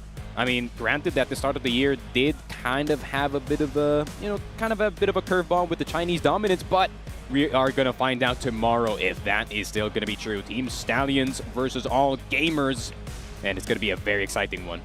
Oh, it's going to be so much fun tomorrow. Opening ceremony will be at 4:30. Make sure not to miss that. We'll have some, musical numbers and some dancing, I'm sure, as we always do here at CFS Grand Finals. And then the matches will begin at 5. So a lot to watch for. I think this is a really hype matchup because it's the rematch. I think if Qadsiah had made it, maybe AG would have just done to them what we saw out of Stallions here tonight. So I think it's going to be a close one. It should be a fun back and forth series, and I'm hoping we get an epic and legendary, really one that we remember for a long time.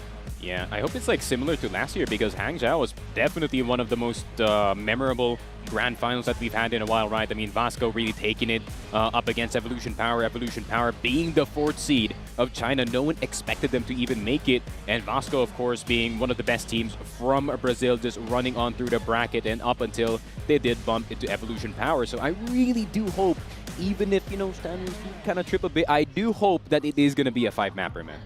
Sure, it will be on 5-mapper. By head, we know All Gamers on paper is the better team, and they are, of course, the best team in the world. They were the ones to take down EWC, and they want to take the trophy for the Grand Finals 2025. But at the same time, the underdog narrative that we've been writing here for Team Stallions, it's been brewing there. It's been really pumping our hearts. It's been the blood pressure that's going through the back of our head for a long time, and this is going to be the end game for all of us and for the players as well. Stallions, if they make it, I feel like some people are going to the hospital.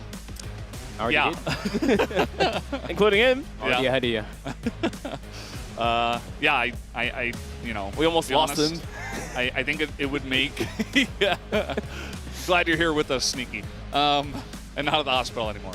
I think it would make for an awesome story if it does come true. If AG wins again, I think it's just, the favorites winning again, and that's cool in its own right. But at the same time, it's always fun to see the underdogs potentially create a new story and write a new line of CROSSFIRE dominance, potentially, for the Philippines region. So it's not done yet. Like I said before, they still have work to do. They still have to take down AG, but we'll have to wait and see how they do play there. So any final thoughts from you guys as we sign off here tonight? It's been quite the fun CFS 2025, because if the broadcast doesn't know, this is going to be the last time that they're going to be seeing me and Bench on the cast, and it seems like Neo and Elfrishka will be taking over for tomorrow. But yeah, it's been quite the fun CFS. Lots of ups and downs. Ever since group stage was already looking very, very spicy back at the studio. We saw the rise of the Philippines, the downfall of some of the other regions, and yeah, it's been quite the topsy-turvy 2025. I'm not gonna lie. I mean, despite the most of the wins being netted here by the side of the Chinese region, actually showing their dominance once again. ACL with the win going in towards Baisha Gaming, and then AG going with the win on EWC. It kind of sounded like every other year that we have had, but if you look in the fine details of those tournaments, it's been the most interesting CROSSFIRE that we have seen. And the conclusion for 2025 with a possibility of a Filipino team taking over here in Chengdu. I mean, sign me up, man. I need some tickets. Just glad to be back here once again, now in Chengdu instead of Hangzhou. So definitely gonna say a big thanks to Smallgate for bringing us out here, being the voice of the game as well. But yeah, signing off, Bench. Yeah, well, thank you guys so much for watching, and we'll see you tomorrow for the Grand Finals.